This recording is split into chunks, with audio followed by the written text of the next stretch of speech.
Hey guys, tonight we are travelling back to the edge of everything. The place where the land didn't end, but the maps did. This is the American frontier, and you probably won't survive this, not even kidding. Between the diseases, the accidents, the clashes, the wild animals, and the sheer bone-snapping logistics of 19th century life, your odds are generously terrible, but that's not going to stop you, is it? So before you get comfortable, take a moment to like the video and subscribe, but only if you genuinely enjoy what I do here. And let me know in the comments, what city are you in and what time are you watching this? I'm always curious. Now, dim the lights, maybe turn on a fan for that soft background hum, and let's ease into tonight's journey together. We begin, fittingly, in myth. The American frontier doesn't start on American soil, not really. It starts in the heads of people who've never seen a prairie, never smelled the sweet rot of a mangled buffalo carcass baking under the sun, never brushed past a mesquite bush with their skin prickling from dehydration. It starts across the ocean, in Europe, where kings and merchants and peasants alike have begun to imagine a world beyond their overcrowded, blood-splattered empires. It's the late 1400s, and the land across the Atlantic is still in their minds shimmering with mystery, filled with riches, and conveniently empty. If you ignore the inconvenient reality that millions of people already live there, you're living at a time when the idea of the frontier is less about westward expansion and more about possibility. Boundaries are dissolving. The old certainties, church dominance, feudal loyalties, the limits of the known world are cracking. And when Europeans hit the shores of North America, they don't just bring goods and guns, they bring stories. Stories of gold, stories of Eden, stories of lands that bend to the will of a determined man. The idea that the land can be owned, sold, tamed, that the wilderness exists to be overcome. And oh, how that idea will haunt every corner of the continent. You're on the edge of the new world. It's the 1600s now, and thin, nervous English colonies are hugging the Atlantic coast like they're afraid to let go. And to be fair, they have reason to be. It's rough out there. Winters are cruel, crops fail, indigenous nations, who understandably don't love the whole "we're just going to take this land now" approach, resist. Sometimes through negotiation, sometimes through very persuasive arrows and fire. Disease spreads in both directions, wiping out communities, destabilizing alliances, and creating chaos. But still, the dream persists. The frontier isn't a place yet, it's a direction. West. Always west. One historical fact that often gets skimmed over in school, even early on colonists knew this wasn't just about surviving, it was about expansion. The Virginia Company, for example, didn't just fund Jamestown because they liked adventure. They were expecting returns. Timber, tobacco, fur, silver, anything. They printed maps with open western spaces labelled with tantalising names like Appalachian or Wingandacoa, which were real indigenous words mangled into European dreams. The point is, the land meant something long before most people had ever seen it. But here's a quirky little wrinkle, something fringe maybe, but revealing the myth of the Welsh Indians. Yeah, in the 1600s there were persistent rumours in England that a lost tribe of Welsh people had come to North America in the 1100s and were now living somewhere deep in the interior, happily blending with the native populations. Totally made up, of course, but the fact that people wanted to believe it says something. Europeans needed the frontier to feel familiar. Tameable, like maybe there were already little bits of them out there in the wild, just waiting to be rediscovered. It's wild speculation dressed up as comfort food. Meanwhile, indigenous nations across the continent, yes, the entire continent, have been living for centuries with deeply rooted cultures, trade routes stretching thousands of miles, and systems of law, land, and diplomacy that rival anything in Europe. This is not an empty wilderness, this is their world, and that reality will remain inconvenient to every new map drawn over the next few centuries. Here's where the scholarly debate rolls in. When did the American frontier actually begin? Some historians argue it didn't exist until after the US became a nation, that colonial expansion was just imperial sprawl. Others say the frontier is more of a mindset than a moment, a persistent belief that the answer to any problem lies just a little farther west. No one agrees, really. And that ambiguity will follow us the entire way. By the 1700s, the frontier is starting to get teeth. Colonial borders are being pushed westward with increasing aggression. You're seeing forts pop up deep into indigenous territory. French fur traders are mingling with tribes along the Mississippi River. British settlers are crawling over the Appalachians, technically in violation of treaties, but when has that ever stopped anyone? This is the dawn of the American frontier in the classic sense. The beginning of the long, slow, often violent, often romanticised crawl from the Atlantic coast to the Pacific Ocean. It's not inevitable. It's not clean. And it sure as hell isn't empty. But you're standing on the shoreline looking inland, and somewhere deep in the woods, someone is already drawing a line in the soil and calling it destiny. Now let's get your boots muddy. You're no longer a speculative dreamer staring west from a castle in Europe. You're in the thick of it. The year's somewhere around 1675, and the East Coast colonies are beginning to bulge at their seams. The frontier is still a slippery concept, but here you are, walking in the worn, damp footprints of the first real frontiersmen. Fur trappers, traders and explorers, most of whom smell strongly of bear fat and regret. These are not the polished men of the Enlightenment. They're half-wild, semi-literate, multilingual survivalists who live half their lives in bark huts and the other half running from things with claws. Their world is soaked in mud, sweat and smoke, and that's on a good day. The fur trade is booming. Beaver pelts are practically currency now, with a single, soft, luxurious hide fetching big money back in Europe, where gentlemen want fashionable hats and women want coats that don't scream barnyard chic. You join a loose confederation of French, Dutch, English, and later American traders plunging into river systems so vast they might as well be roads. You paddle canoes so narrow they wobble, like soup spoons, loaded with iron pots, gunpowder and wool blankets. Trade goods, things that make Indigenous leaders pause before shooting you with arrows. And that's the thing, you're not alone out here, far from it. You're entering Indigenous territory, which is to say, you're always in Indigenous territory. This isn't some untouched Eden. It's a living continent already in motion, already claimed, already governed by complex webs of diplomacy, kinship, and fierce territoriality. You're passing through lands belonging to the Iroquois Confederacy, the Shawnee, the Miami, the Cherokee, and dozens of other sovereign nations who absolutely know you're here and are definitely keeping score. Many of these early frontiersmen, notably the French coureurs des bois, learn quickly that survival means adaptation. You start dressing like the locals, sleeping under skins, eating pemmican, which, let's be honest, tastes like meaty sadness mixed with desperation, and speaking whatever trade pidgin gets your point across. Some even marry into tribes, not just for love or companionship, but as a savvy political move. And there's a name for this blend of cultures, the Métis, people born of both Indigenous and European descent, carving out their own identities along these blurry, dangerous borderlands. Historically, it's the French who really lean into this cross-cultural cooperation. Unlike the British, who often try to dominate and displace, the French see value in partnerships. A fur alliance is often sealed with gifts, respect, and a fair bit of ceremonial tobacco. These alliances aren't just economic, they're diplomatic lifelines. And they help make the fur trade into the first real frontier industry, a business model that stretches from the Hudson River to the Rocky Mountains long before any wagons creak over the plains. But here's your quirky twist. Some of these trappers become so absorbed into the wilderness they go fully feral. There are actual reports of white frontiersmen forgetting how to speak English, rejecting their own families, and disappearing into tribal societies forever. One guy, a Frenchman named Jean-Baptiste Lolo, ended up as a sort of mountain mystic in what's now British Columbia. He wore furs, spoke over half a dozen native languages, and locals called him Saint Paul of the Mountains. Others simply vanish, absorbed into the landscape like ghosts in buckskin. Still, for every beaver pelt you trade, there's a creeping sense of tension. You're part of a machine that's starting to chew through the ecosystem. Beavers don't reproduce fast enough to keep up with European greed, and rivers that once sparkled with the sleek shimmer of 1,000 swimming hides now run quiet and empty. The land is beginning to feel the pressure, even if most folks haven't noticed yet. And here comes our first real scholarly fistfight. Who was the first frontiersman? Some historians give credit to folks like Daniel Boone. He'll come up later, don't worry. But others argue that unnamed Indigenous guides, African slaves, and even ambitious runaway apprentices were the true firsts. After all, the frontier wasn't just opened by bold, rugged white men.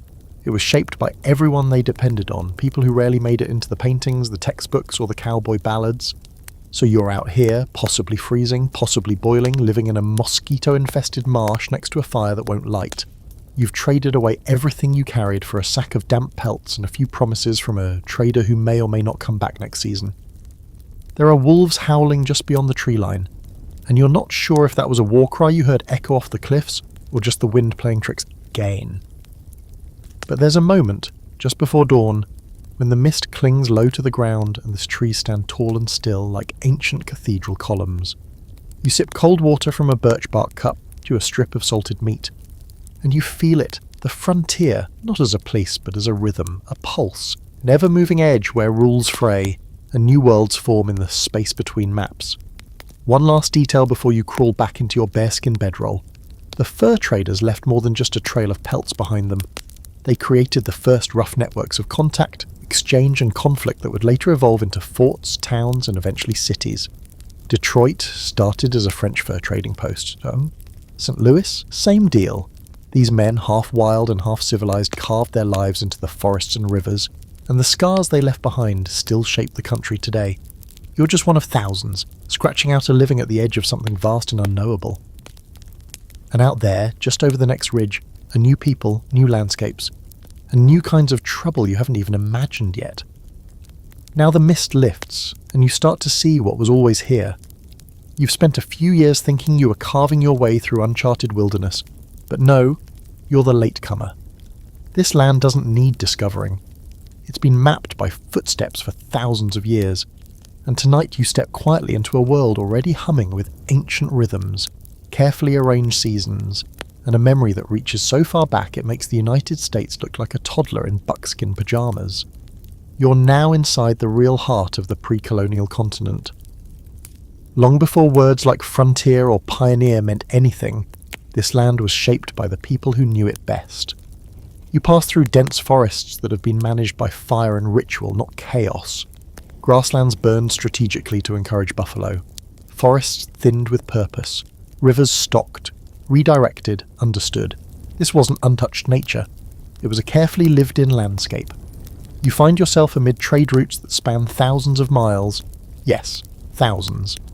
Long before any Europeans sneezed into the Atlantic and decided to go sailing, indigenous nations were trading obsidian from the Rockies, shells from the Gulf, copper from the Great Lakes, and flint from the Northeast.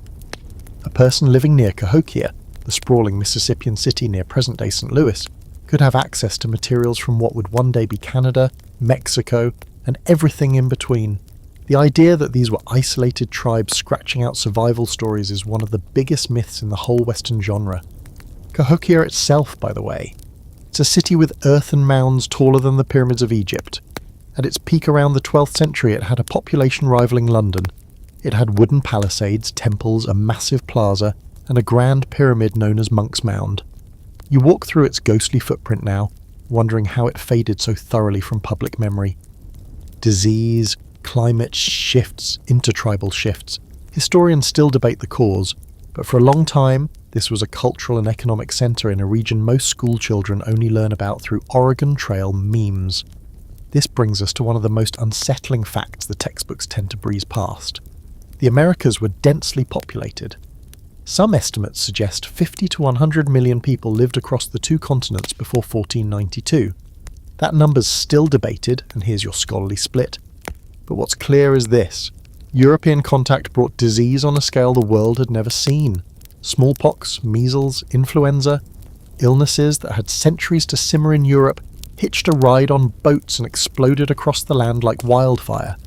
You're talking about death rates of 80 to 90% in some areas. Entire villages gone within weeks. Some cities, like Cahokia, may have already declined before Europeans arrived, but others were wiped out in real time. That's the context you're stepping into. The land seems empty, not because it always was, but because it was emptied. Now, a quirky little corner of this tale. Did you know that ancient native civilizations had calendar systems? We're not just talking vague lunar guesses here. The ancestral Puebloans, what some call the Anasazi, built structures aligned to the solstice. At Chaco Canyon, sunlight pierces stone like a clockwork blade on specific days of the year. These were people with a keen sense of time, balance, and engineering. They built multi-story complexes out of sandstone and adobe, often taller than anything Europeans were building in the New World for centuries. You run your hand along the sun-warmed wall of a ruin in what will one day be New Mexico and realise this was never wilderness. This was a continent full of cities. And yet, even as cities rose, many indigenous communities lived more nomadic or semi-nomadic lives. The Plains tribes followed bison herds across open grasslands, creating mobile economies and lightweight housing like teepees. Woodland peoples developed as seasonal migration patterns tied to rivers, hunting cycles and agriculture. Others, like the Iroquois Confederacy, formed political alliances that stunned early colonists with their complexity and effectiveness. Some scholars even argue that parts of the US Constitution were influenced by Iroquois governance models, something hotly debated, but tantalizing nonetheless. As you move across this invisible map, you begin to see something else. Each tribal nation has its own language, religion, economy, diplomacy, and deeply rooted sense of place. These aren't scattered fragments of culture. They're interwoven civilizations, and they are watching you. You arrive near what will one day be upstate New York and step into an Iroquois council meeting. Not literally, of course, you're not invited, but imagine the precision, the ceremony, the layers of consensus building that make this alliance strong enough to resist both British and French manipulation for decades, and yet though cracks will form, old enemies will be rearmed, trade will tip balances, and soon this world will shift under the weight of guns, steel, and constant relentless pressure from the east. Here's what's most important though. You need to shed the image of the noble savage or the savage, both tired inventions that filtered native people through the European gaze. Instead, understand this. Indigenous nations were nations. Not just tribes, not just footnotes. They were the original sovereigns of this continent, and for hundreds of years they weren't losing ground. They were negotiating, adapting, outmaneuvering, and often outlasting the people trying to settle them. But that's about to change. The tide is turning. Even now rumours are flying about English settlements pushing past the Appalachians. French forts are snaking south from Quebec. The Spanish are flexing their hold on the southwest. And the frontier is no longer just a fur-trading highway. It's about to become a battleground of empires. You stand on a bluff as the sun dips below the trees. Behind you is a continent alive with memory. Ahead lies a storm of flags, muskets, and manifest destinies not yet spoken aloud. The land doesn't forget, but people will try to make it forget, and that, more than any skirmish or homestead, will define the long story of the frontier. Now the trail tightens. You're walking west, but the mountains don't care. For decades now, colonists have crept outward from the coast like spilled ink. Virginia tobacco planters, Pennsylvania farmers, New England towns bursting at their seams. Everyone wants land, cheap land, untouched, allegedly available land. But eventually, no matter where you start, your boots hit the spine of the Appalachians, and they hit hard. These aren't cute little hills. These are dark, ridged barriers wrapped in dense forest, home to mountain lions, cold fog, and an unspoken warning: this is the edge of your world. Everything west of here belongs to someone else. You try to cross anyway.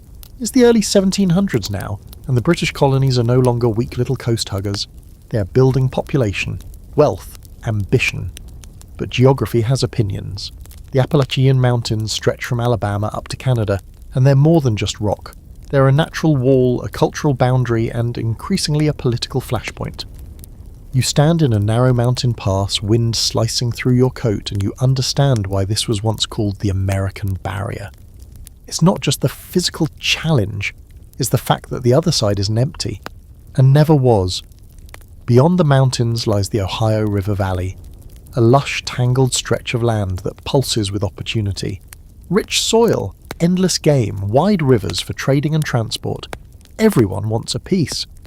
The British claim it vaguely by way of colonial charters that stretch all the way to the Pacific if you're bold and wildly optimistic. The French claim it more actively, planting forts along rivers and building ties with indigenous nations.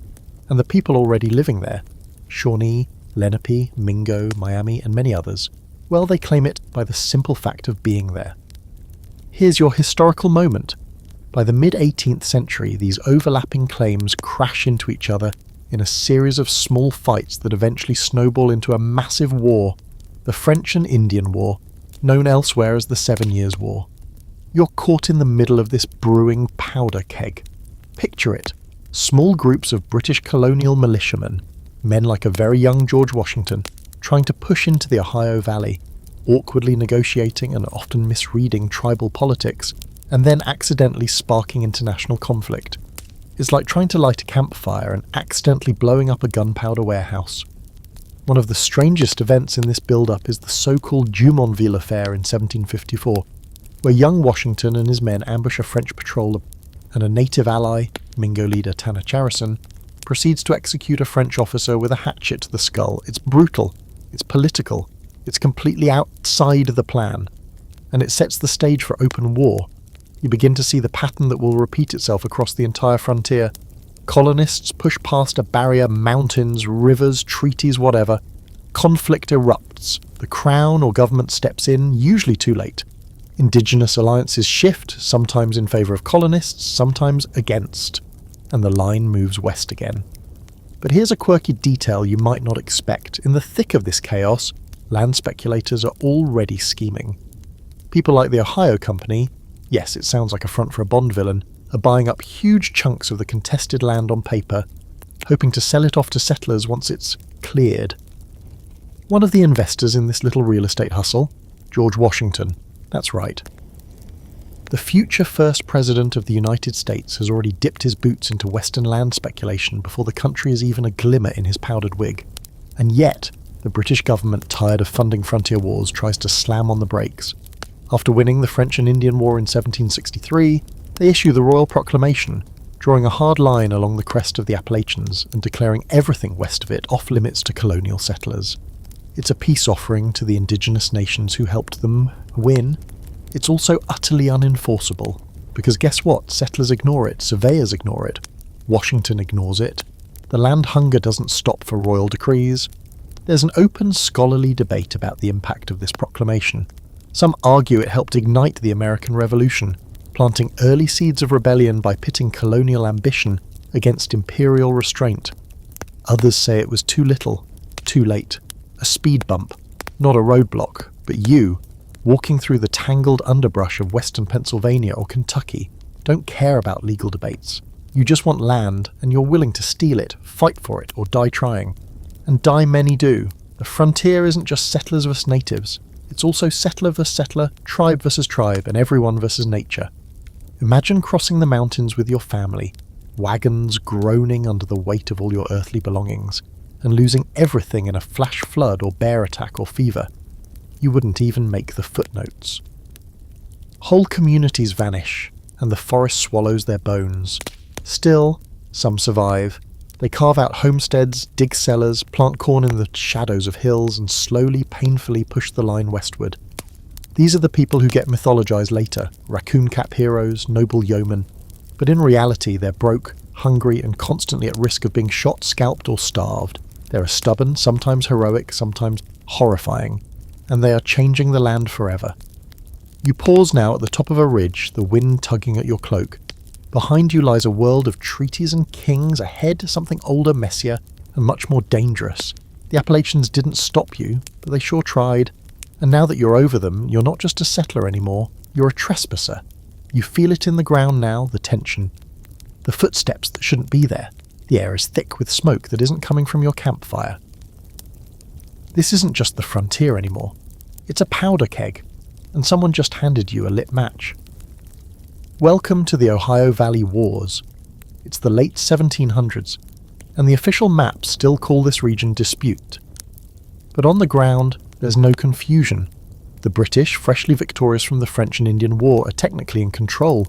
If by control you mean a handful of isolated forts, exhausted troops, and scattered settlers ignoring every imperial rule ever written. The French are gone in name only. Their old alliances with indigenous nations linger like smoke. And the native peoples, who've lived here for generations, are looking at this chaotic free-for-all and making choices. Strategic ones. Because if the Europeans want this land, they're going to have to bleed for it. You walk through what will become western Pennsylvania, Ohio, Indiana, maybe Kentucky, if you're unlucky. The forest seems quiet, but it's full of whispers, warnings, negotiations, and the occasional musket ambush. Tribes like the Shawnee, Miami, Lenape and Wyandot know the territory intimately, and they know what's at stake. They've seen treaties broken like cheap pottery. They've seen land swallowed up by endless fences and cabins, and they're not interested in slow extinction. So you get Pontiac's War, a fast, violent reaction in the 1760s to British arrogance and aggressive settlement. Indigenous leaders like Pontiac of the Ottawa Confederacy rally warriors across tribal lines to push back hard. They capture forts, burn settlements. They lay siege to Fort Detroit for months, and suddenly the British realise they may have won the territory, but they absolutely don't control it. And here's the twist. The British response isn't to crush them outright, it's to pause, to try diplomacy. That royal proclamation line we talked about? It wasn't just paperwork, it was a panic move. The British needed time to regroup, time to heal relations with tribes that had kept their empire afloat. But that line on the map, the proclamation line of 1763, was drawn with ink, not blood. Settlers didn't respect it. Land companies ignored it. George Washington again filed land claims across it, repeatedly, and nothing says we come in peace quite like silently buying up someone else's homeland. You're now a settler trying to put up a cabin near the forks of the Ohio, and you know what happens next. Your neighbours are killed in the night, or you are. Retaliation follows, then counter-retaliation. A cycle of raids, massacres and terror tightens around the valley like a garrote. The British Army, already stretched thin, can't or won't protect you. And slowly, almost casually, the colonial attitude begins to shift.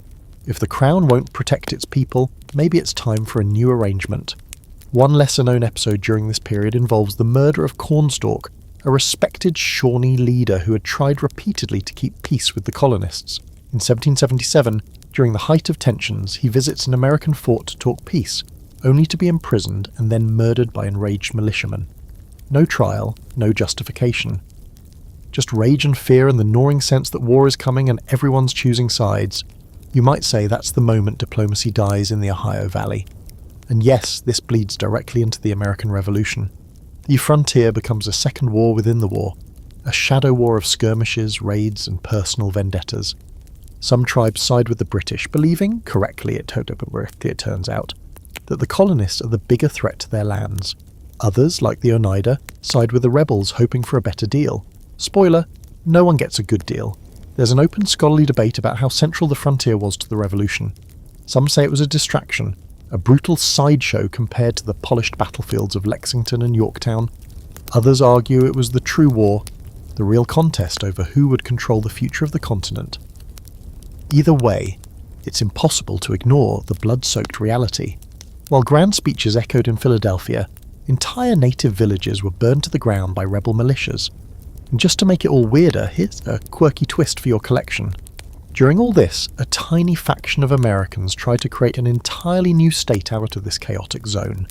It was called Transylvania. No vampires, unfortunately, just land speculators with absurd ambition. They negotiated with the Cherokee, bought huge swathes of Kentucky and Tennessee, and declared themselves a sovereign entity. Congress, unsurprisingly, said, no, but for a moment the future of this area was up for grabs in the strangest ways. Back on your path, you keep walking, you pass burned-out homesteads, half-built cabins abandoned mid-construction, and graves without names. You see the line shift again and again, treaty after treaty signed under duress, then broken without ceremony. You witness the rise of frontier forts, built not to launch conquests but to survive. You hear rumours of Daniel Boone out in Kentucky, carving trails through the woods, fighting off raids, losing children, and becoming the kind of legend people invent when they need to believe in progress. But progress is a knife. For every mile gained, something is lost. For every new settlement, a nation disappears a little more.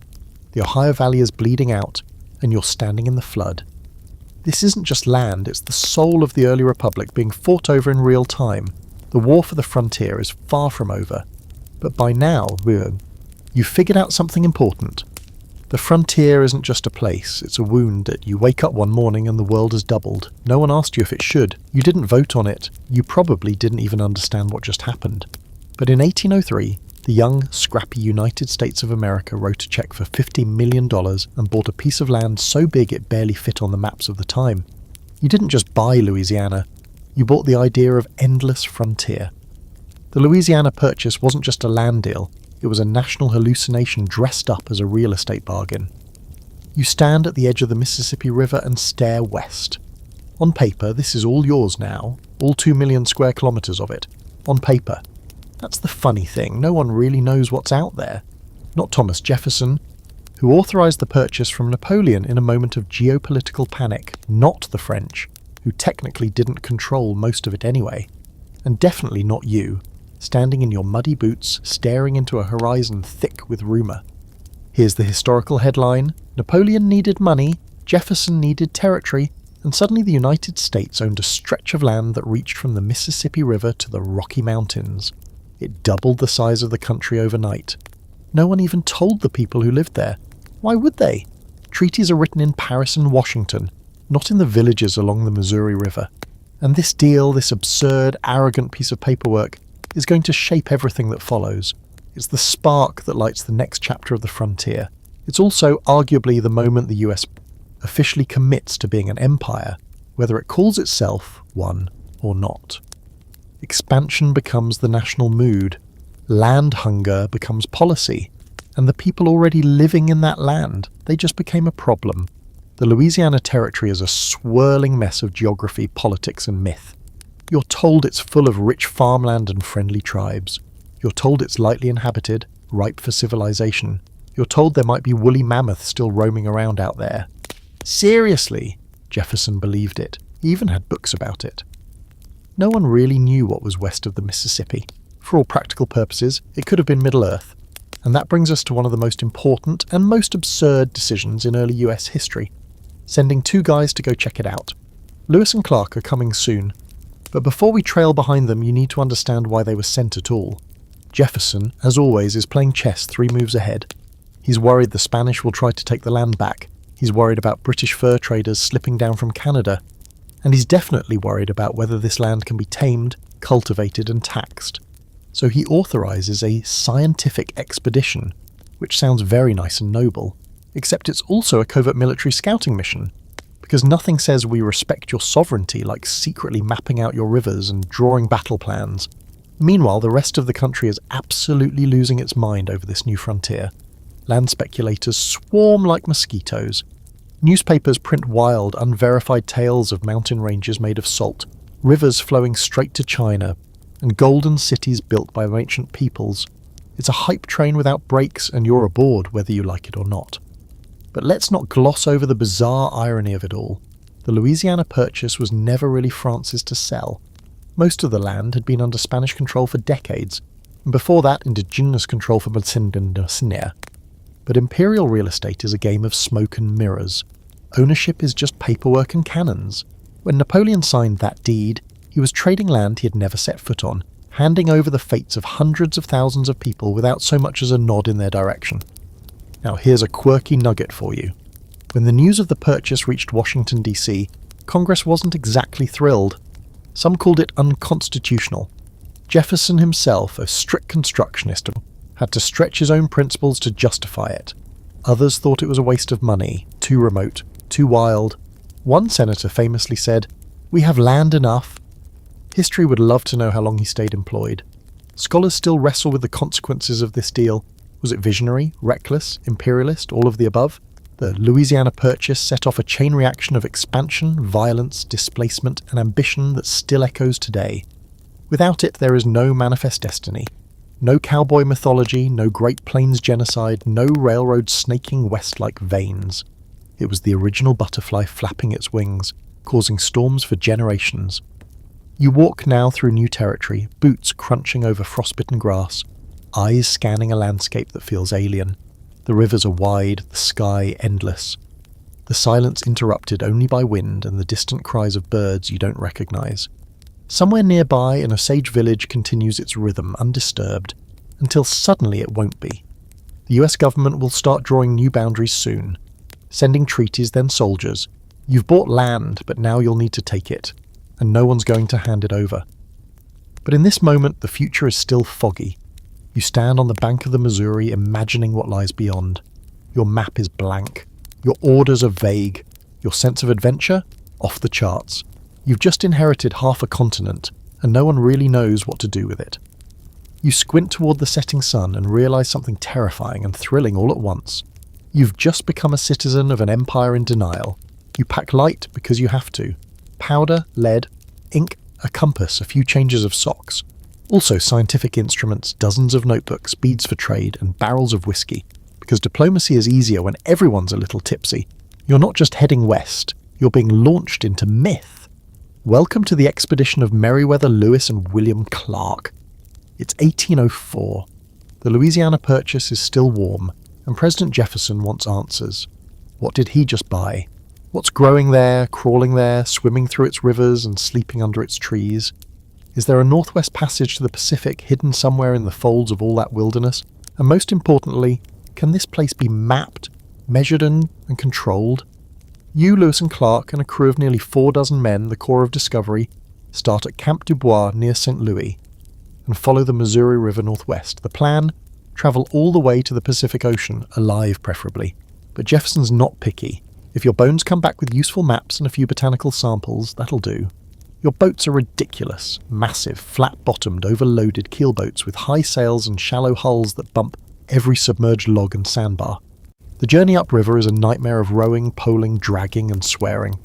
And that's before the bugs find you. Mosquitoes so thick they form clouds. Swarms that crawl into your ears. You smear mud on your skin just to keep them off, and even that only sort of works. But still there's awe. You pass wild herds of elk, prairies blooming in soft gold, rivers so clear you can see the pebbles 30 feet down. You encounter ancient bluffs carved by time and weather into shapes that resemble gods. Everything feels bigger than you, more permanent, like it's watching. Now here's the real trick. You're not actually alone. The success of this expedition hinges not on bravery or firearms or Jefferson's vision, it hinges on indigenous knowledge. Along the way, you meet the Mandan and Hidatsa in what is now North Dakota. They offer shelter, advice, food and warnings. Without them, the expedition ends here, frozen, lost, or simply swallowed by winter. But instead you overwinter in safety and learn the rhythms of the land. Then comes the game changer, Sacagawea. The teenage Shoshone woman, kidnapped young, now living with the Hidatsa, joins the expedition with her newborn son strapped to her back. Her presence doesn't just help with language translation or geographic familiarity, she legitimizes the group. When tribes see her, a woman and child among all those armed men, it signals peace. You're not a raiding party, you're something else. She saves the corpse from starvation, from diplomatic disaster, and even helps recover vital supplies when one of your boats capsizes. Her story will be mythologized, sanitized, even commercialized. But here, now, she's a force keeping you alive. And here's a lesser-known fringe tidbit. The Corps brings along a dog. His name is Seaman, a massive Newfoundland with webbed feet and a head the size of a saddlebag. He's not just a mascot, he's a hunting companion, a guard dog, and a beloved member of the crew. He reportedly fends off buffalo, scares off grizzlies, and endears himself to every native group you meet. Lewis becomes deeply attached to him. At one point, when Seaman is stolen by a tribe, Lewis threatens to wipe them out unless they give him back. They do. And Seaman finishes the journey, tail wagging. By 1805 you've reached the Rockies, and suddenly the plan doesn't work. Jefferson had imagined one continuous water route across the continent. You would paddle upstream, reach a high pass, and then coast your way down to the Pacific. Elegant, efficient, pure fantasy. Instead, you hit the Bitterroot Mountains, and it's like smashing into the ribs of the earth. Snow-choked passes, wind so sharp it peels the skin off your lips, you almost starve. You eat candles, you eat the odd horse, but eventually, with Shoshone help, you push through. You meet the Nez Perce, another tribe that could easily kill you, but instead feeds you. Then you ride dugout canoes down the Columbia River, past basalt cliffs and roaring falls, toward an ocean that feels like the end of the world. You reach the Pacific in late 1805, cold, damp, exhausted, and alive. You build Fort Clatsop near the mouth of the Columbia. It rains, constantly. You write in your journal anyway. You sketch maps, notes out new species, grizzly bears, prairie dogs, jackrabbits the size of cats, and prepare to go back the way you came. Yes, the same way, because there is no shortcut, no secret path, no magic door to the west. Just the long, slow work of understanding where you've been, now the scholarly debate. Was the Lewis and Clark expedition a noble mission of discovery or the vanguard of conquest? Some say it was simply scientific exploration. Others argue it was imperial reconnaissance, scouting for future forts, invasions and land seizures. Both are true. You shook hands with tribes and mapped their rivers in the same breath. You accepted hospitality with one hand and prepared for potential battles with the other. And that duality defines the frontier forever. Awe and ambition, curiosity and cruelty. The Corps of Discovery returns in 1806 to a hero's welcome. The maps they bring back are invaluable, but their journey marks something even bigger, the beginning of American certainty. Now you know what lies out there, you've seen it, and the country is about to start marching toward it with rifles in hand. You're no longer explorers, you're advanced scouts for empire. You probably haven't heard of Zebulon Pike. Most people haven't, unless they live near the mountain with his name on it, Pikes Peak, Colorado, and even then he's more of a trivia answer than a household name. But tonight, you're saddling up with him anyway, because while Lewis and Clark were busy mapping a highway to the Pacific, Pike was stumbling into Spanish territory, losing his notes, and somehow becoming one of the most underappreciated and accident-prone frontiersmen in early American history. The year is 1806, and Pike's orders are vague in that charming early Republic way. Explore the southwestern portion of the Louisiana Purchase, chart the headwaters of the Arkansas and Red Rivers, and establish relations with the indigenous tribes out that way. Also, unofficially, poke around near Spanish lands and take a few mental notes.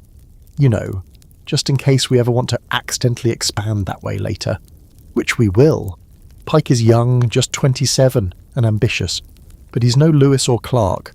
His expedition is smaller, underfunded, and lacking in scientific pretension.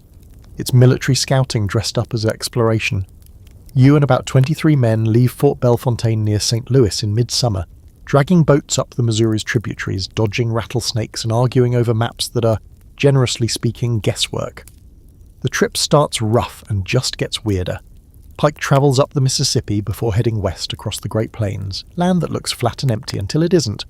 You pass endless seas of grass that hide rivers, quicksand, herds of buffalo, and storms that can appear out of nowhere, tearing the sky open in greenish lightning. It's beautiful. Terrifying. You're not sure if you're conquering nature or just barely surviving it. Then, in the shadow of the Rockies, Pike sees something that stops him cold, a massive snow-capped mountain rising like a frozen fist out of the horizon. He decides to climb it, because why not? It's November, he's wildly unprepared, and this is America. You go with him.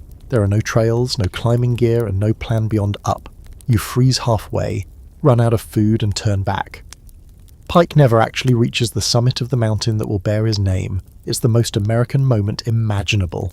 And here's your quirky twist. On the return trip, Pike gets hopelessly lost. Like dramatically lost. He wanders southward and, oops, ends up in Spanish-controlled New Mexico. There's a tense moment when Spanish troops confront him and his men, who are waving maps, looking confused, and very much trespassing. Pike is arrested and taken deep into Mexican territory for interrogation.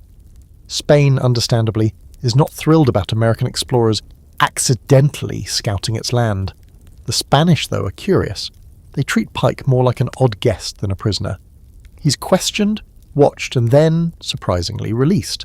But not before the Spanish confiscate many of his notes, maps, and journals.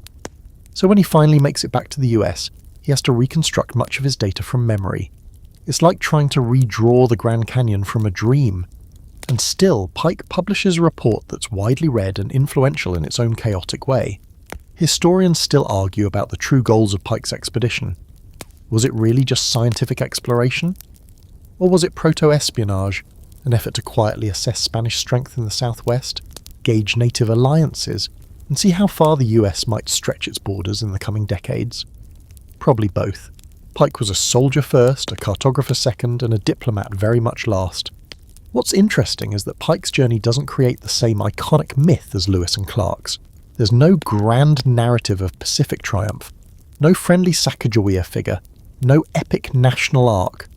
Instead, Pike's story is full of bureaucratic awkwardness, wrong turns, and diplomatic tightropes, which makes it, in many ways, a more honest picture of how the American frontier often worked.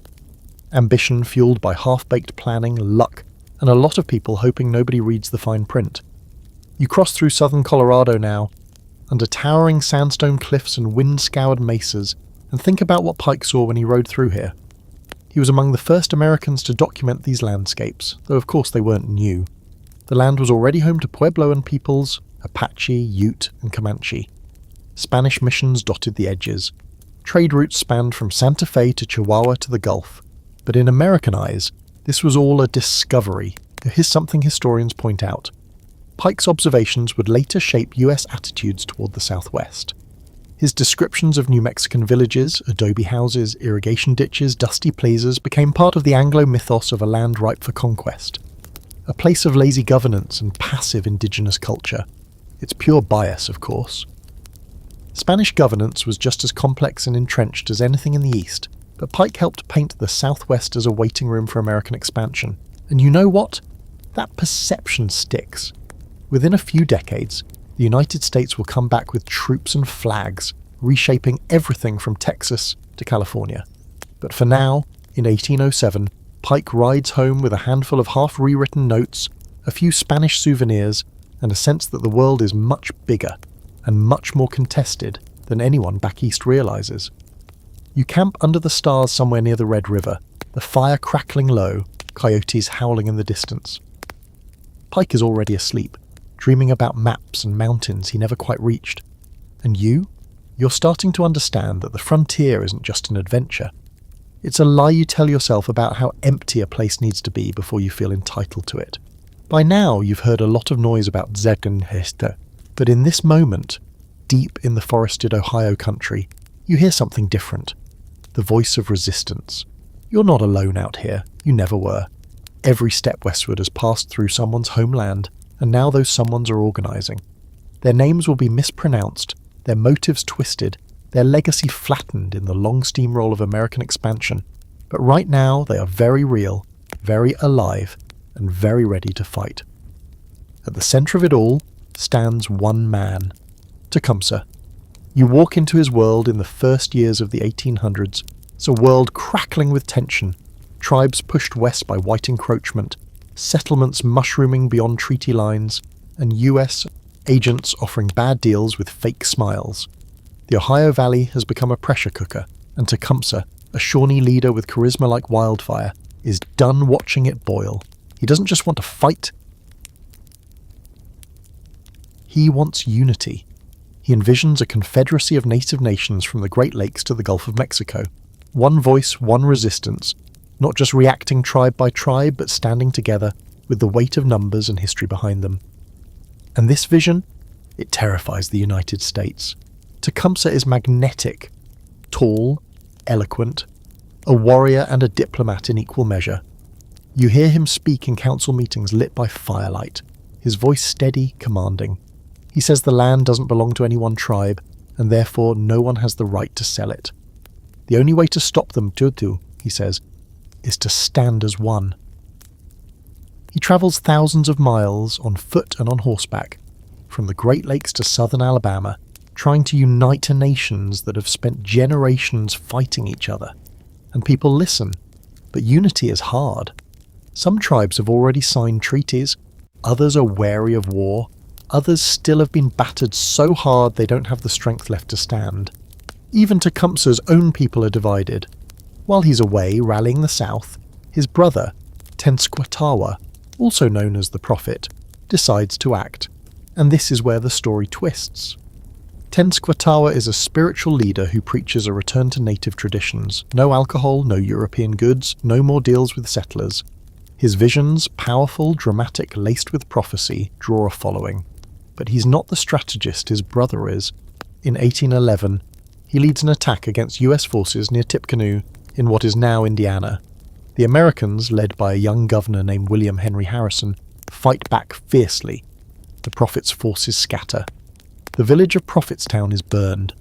Tecumseh returns to find the alliance in shambles. Still, he doesn't quit. The war is coming anyway. Because in 1812 the United States declares war on Britain, again, and the frontier becomes a battle line. Tecumseh, knowing that the US sees native sovereignty as a speed bump, aligns with the British. It's a cold alliance, more about mutual interest than shared values, but for a while it works. Tecumseh leads British allied native forces in a string of impressive victories. His tactics are sharp, He doesn't just strike with brute force, he maneuvers, outflanks key, and understands terrain the way most generals only dream of. He becomes a legend. To settlers, a threat. To Indigenous warriors, a symbol. And then, in 1813, at the Battle of the Thames, Tecumseh is killed. The details are debated. Some say he died in direct combat. Others argue he was shot while rallying a retreat. His body was never positively identified, only guessed at and then buried somewhere in the fog of war. But the effect is immediate. Without Tecumseh, the dream of a unified Indigenous front begins to crack. His alliance dies with him. The British, always half-hearted allies, pull back. And the US keeps pushing west. There's a strange, haunting irony to all this. Tecumseh's fiercest enemy, General Harrison, later uses his frontier heroics to launch a presidential campaign with the slogan "Tippecanoe and Tyler too." It works. He wins, he becomes president, and then dies 31 days later from a cold he caught giving his inauguration speech in the rain. Justice? Maybe, but it doesn't stop the juggernaut of expansion. Here's your quirky sidebar for tonight. Years after Tecumseh's death, stories start circulating that he had placed a curse on US presidents. Every president elected in a year divisible by 20, the story goes, will die in office. Harrison, elected in 1840, dies. Lincoln, 1860, assassinated. Garfield, McKinley, Harding, Roosevelt, Kennedy, all fall in line with the curse. Reagan, elected in 80, is shot but survives. Coincidence? Sure, probably, but it lingers in the lore like smoke after a fire. Scholars debate Tecumseh's legacy fiercely. Some frame him as a tragic figure, noble, doomed, out of time. Others argue he was a brilliant tactician whose vision was centuries ahead. Still others say the very idea of uniting so many tribal nations under a single banner was flawed from the start, ignoring deep cultural and political differences, but they all agree on this. No Indigenous leader before or since had a dream quite as bold. You walk now through what's left of Prophetstown, grassy, flat, with only a few memorial stones and informational signs to mark what was once a movement. The trees rustle around you and it's quiet, but not empty. The wind carries something tonight. Not defeat, not myth, memory, because Tecumseh didn't just fight for land. He fought for the idea that this continent could remain a mosaic of nations, not a single, swallowing empire. And even in death, that idea doesn't go quietly. You wake up with the stench of gunpowder still clinging to your clothes. The War of 1812 is still echoing in your ears, but here, out on the western frontier, it doesn't feel like national pride or abstract politics. It feels like fire, hunger, and loss. You're not in Washington, where politicians are dusting themselves off from the British torching the capital. You're in the forests of the Great Lakes, in the shadow of smouldering forts and trampled cornfields, where the fight was never just between redcoats and bluecoats. Here, it was always more complicated, always more personal. The frontier was the war's forgotten battlefield, a place where alliances frayed and homes turned into ash. And the people who paid the highest price weren't wearing uniforms. They were the native nations who had hoped, one last time, that Britain might save them from being swallowed whole. You're moving through places where whole villages vanished. Tribes like the Shawnee, the Miami, the Potawatomi, some of them still reeling from Tecumseh's death, had thrown their lot in with the British, believing that this war might be the turning point. That if Britain won or even held the line, maybe they could protect their lands from American settlers. It was a gamble, and like most bets made on the American frontier, it ended in disappointment. Even when Indigenous warriors won battles, like the stunning defeat of American forces at the Battle of River Raisin in Michigan, they were punished in propaganda. That particular fight in January 1813 ended with a massacre of wounded US troops by the native allies after the battle. Remember the Raisin became a rallying cry weaponized by the press to paint all native resistance as savage cruelty. You feel it creeping in already, the erasure of motive, the demonizing of people fighting to hold on to their homes. Meanwhile, the frontier is in chaos. The British are focused on bigger fish. They have Napoleon on the other side of the Atlantic to worry about, and their American strategies are often half-hearted. They capture Detroit, then lose it. They arm tribes, then leave them stranded. They promise support, then vanish. And when the war ends in 1815 with the Treaty of Ghent, you realise something gutting. Indigenous concerns weren't even mentioned in the treaty, Not once. Imagine fighting for years, watching your people die, putting your trust in an empire, only to be casually omitted from the final paperwork. That's the real story of the War of 1812 on the frontier. Not a clear win or loss for America, but a conclusive defeat for native hopes of halting expansion.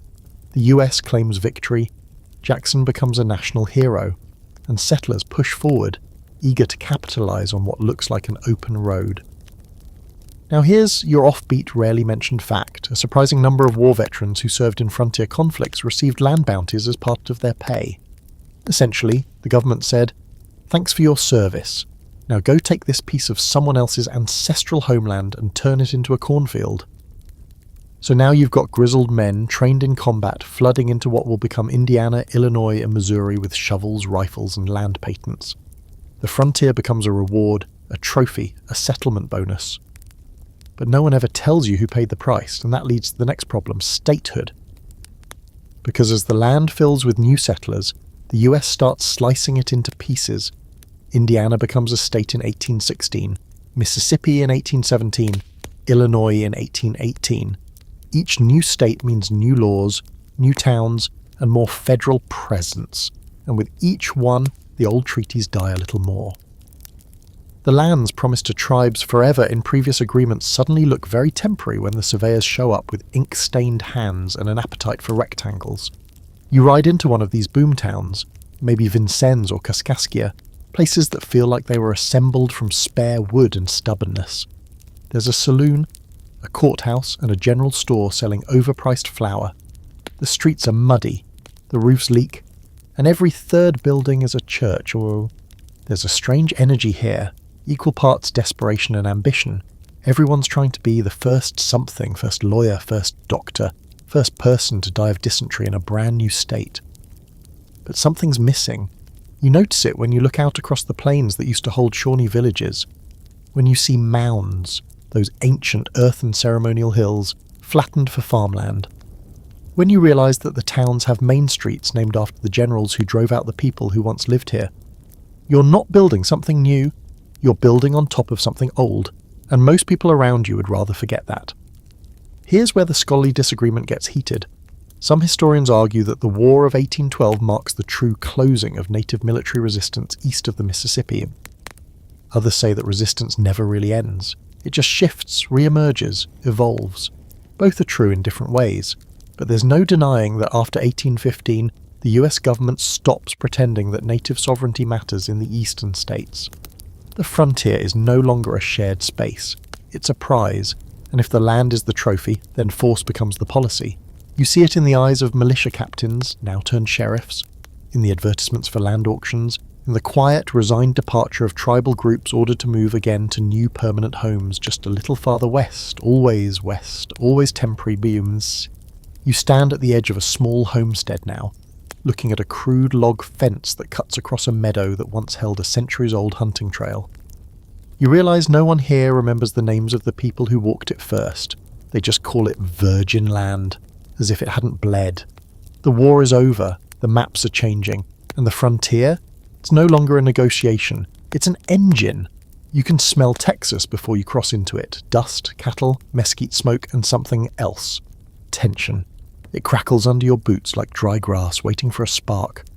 Because Texas isn't just another frontier. It's a borderland, a riddle, a war zone dressed as a dream.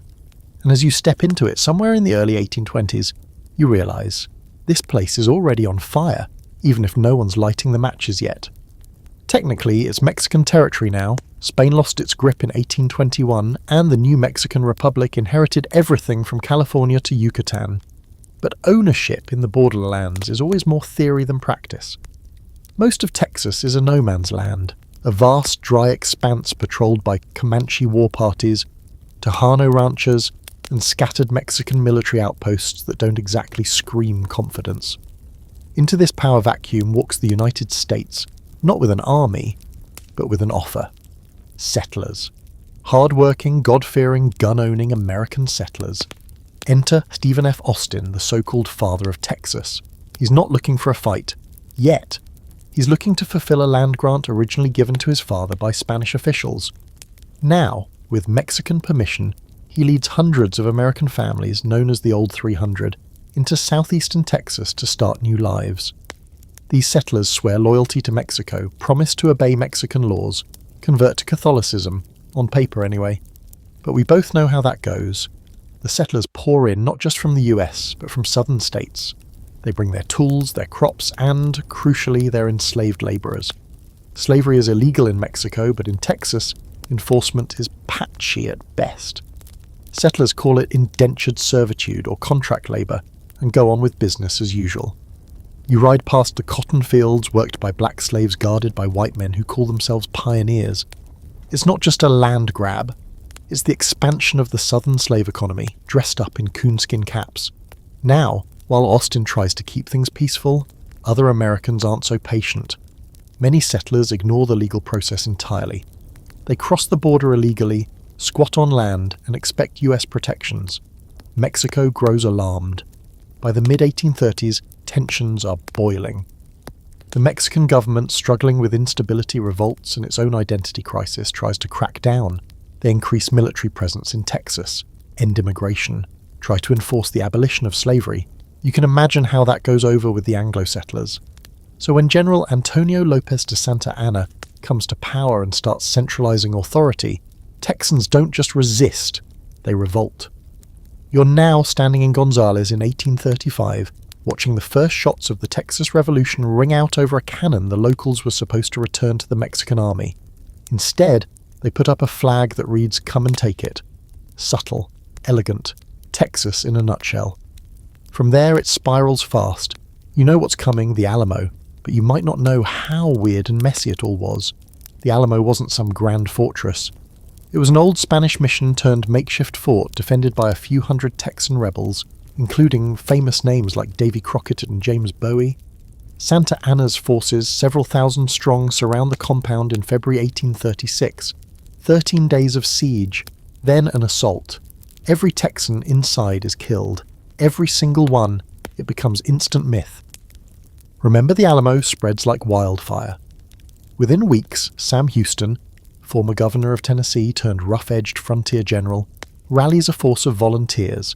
They engage Santa Anna's army at the Battle of San Jacinto in April 1836. It lasts just 18 minutes. The Texan forces catch the Mexican army during a siesta, utterly rout them, and capture Santa Anna himself. The general signs a treaty granting Texas independence, under duress of course, and just like that, a new nation is born. Yes, nation. The Republic of Texas, 1836 to 1845, is its own sovereign country. It has a flag, a president, a navy, and a currency that's worth approximately nothing. It also has constant border disputes, hostile Comanche raids, and an economy held together with string and bold lies. You walk through its rough-and-tumble towns, Austin, Houston, San Antonio, and see saloons built next to printing presses, jails built from adobe, and lawmen who double as judges and executioners. It's part Wild West, part constitutional fever dream. But Texas wants something more permanent. It wants to join the United States. Most Texans are American by birth. And culturally, the Republic is more Mississippi than Mexico. But the US government hesitates. Why? One word: slavery. Texas is a slaveholding republic, and by the 1840s, the balance between free and slave states in the US Senate is razor thin. Adding Texas would tip the scales and almost certainly lead to a political crisis, which is exactly what happens. Here's your quirky footnote. When Texas declared independence, it didn't just claim the land it occupied, it claimed a massive chunk of the Southwest, stretching all the way to Wyoming. On maps drawn by Texan politicians, the Republic of Texas is an empire unto itself. Spoiler alert, it never controlled most of that land, but the ambition was real and troubling. The scholarly debate here runs deep. Some see the Texas Revolution as a righteous struggle for liberty, echoing the American Revolution. Others see it as a naked land grab, a pro-slavery rebellion against Mexican law, fueled by white supremacy and manifest destiny. The truth, of course, sits somewhere in the middle. Heroes and villains share the same tenets. Noble rhetoric and brutal ambition walk hand in hand, and you're riding west through what will one day be Central Texas, crossing rivers with names you can't pronounce, passing Comanche territory where no Texan patrol dares linger too long. because while the Anglo settlers may have declared victory over Mexico, they've inherited a much older conflict, the war for control of the land itself. The Comanche aren't going anywhere, and neither are the dreams of empire. The Texan fire flaps above a new courthouse, half-built and already leaning. A preacher is giving a sermon in a saloon. Children play in dirt streets while men argue about cotton tariffs and cattle thefts. And overhead, vultures circle, because no matter who wins, the frontier always takes its share. You ride uphill through scrub brush and wind-bent pine, and for a moment there's no sound but the clink of your gear and the slow exhale of your horse. Then you smell it. Animal, sharp and pungent. Something musky, wild. You crest the ridge and see a camp below. Smoke curls from a lean-to. Traps hang from tree limbs, drying in the sun. A man stands at the edge of the stream, waist deep in frigid water, pulling something from a steel trap with hands that look like leather gloves fused to bone. You've just stumbled into the fading world of the mountain men. It's the 1820s now.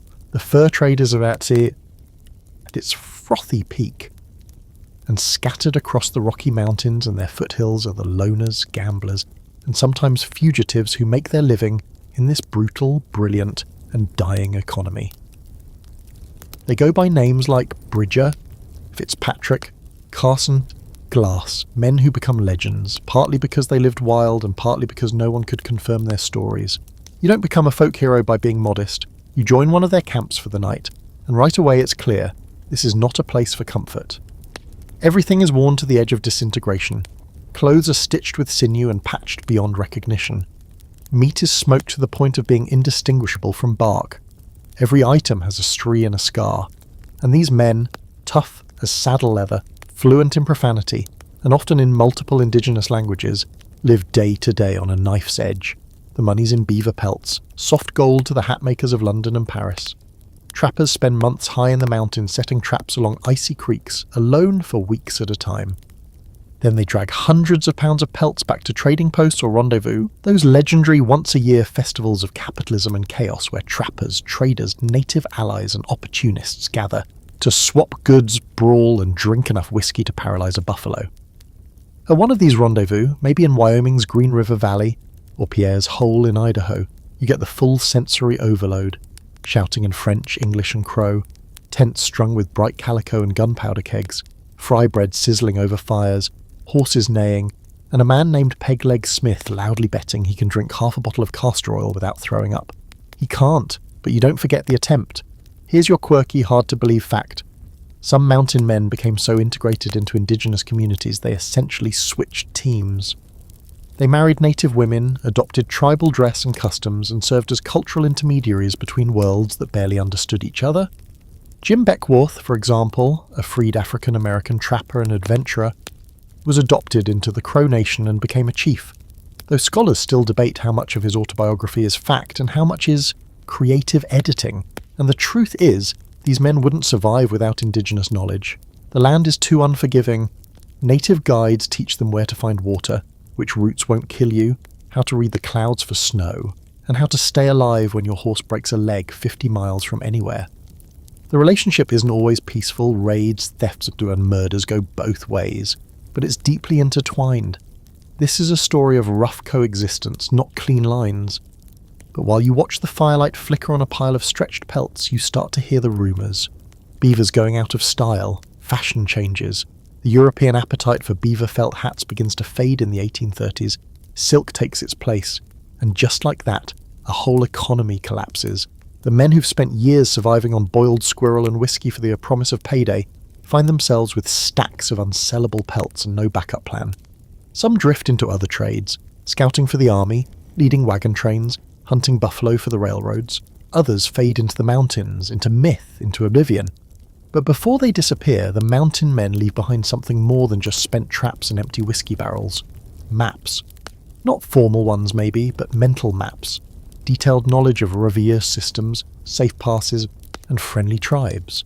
The trails they carve become the future arteries of Western expansion. The Oregon Trail.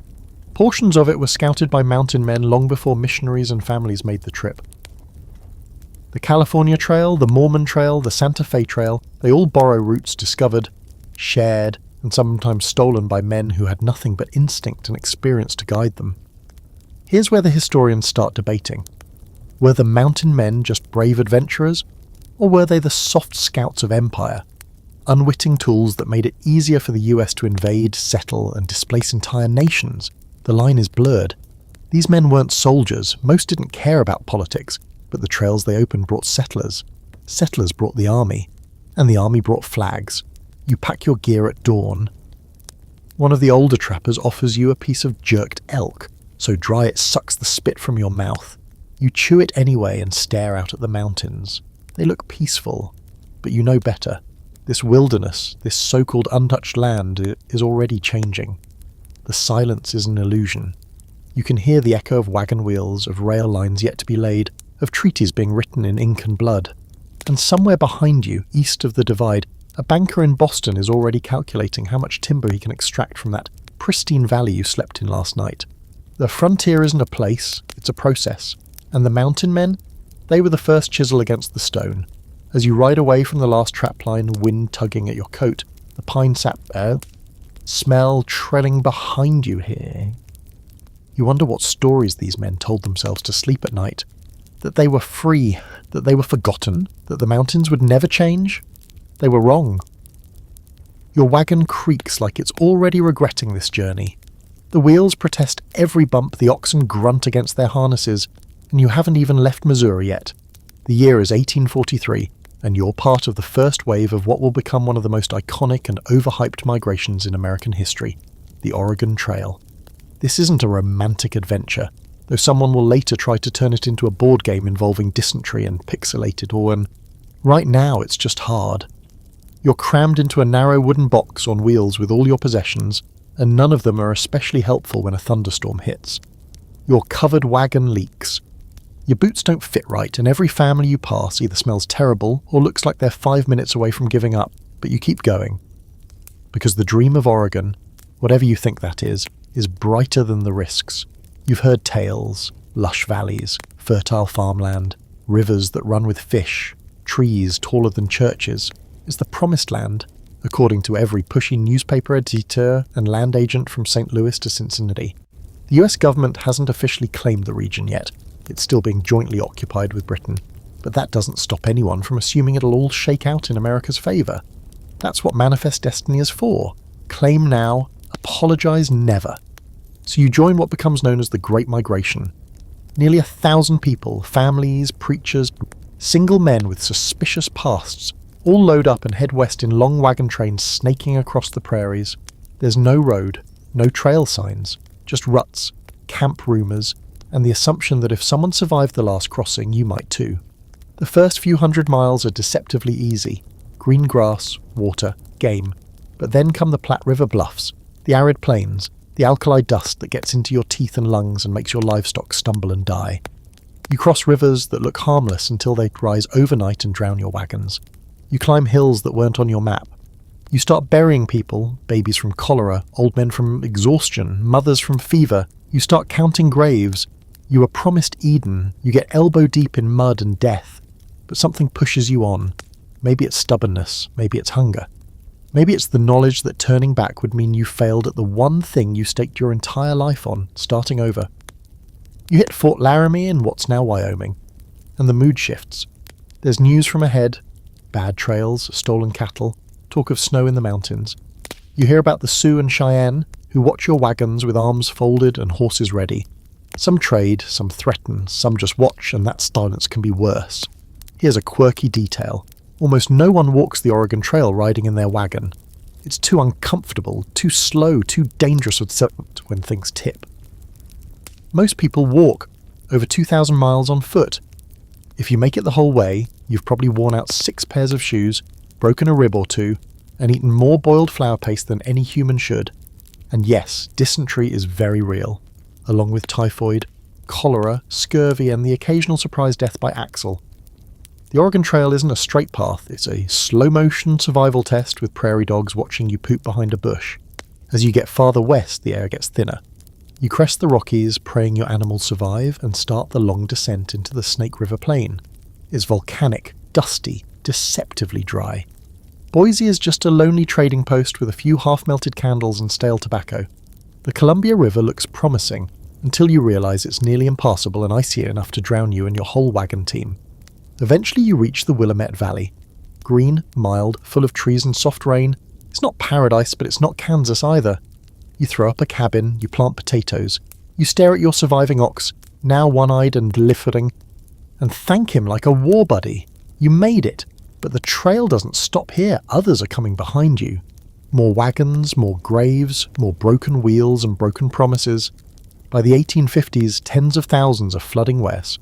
And the United States? It formalises control of Oregon after a treaty with Britain in 1846, just as predicted.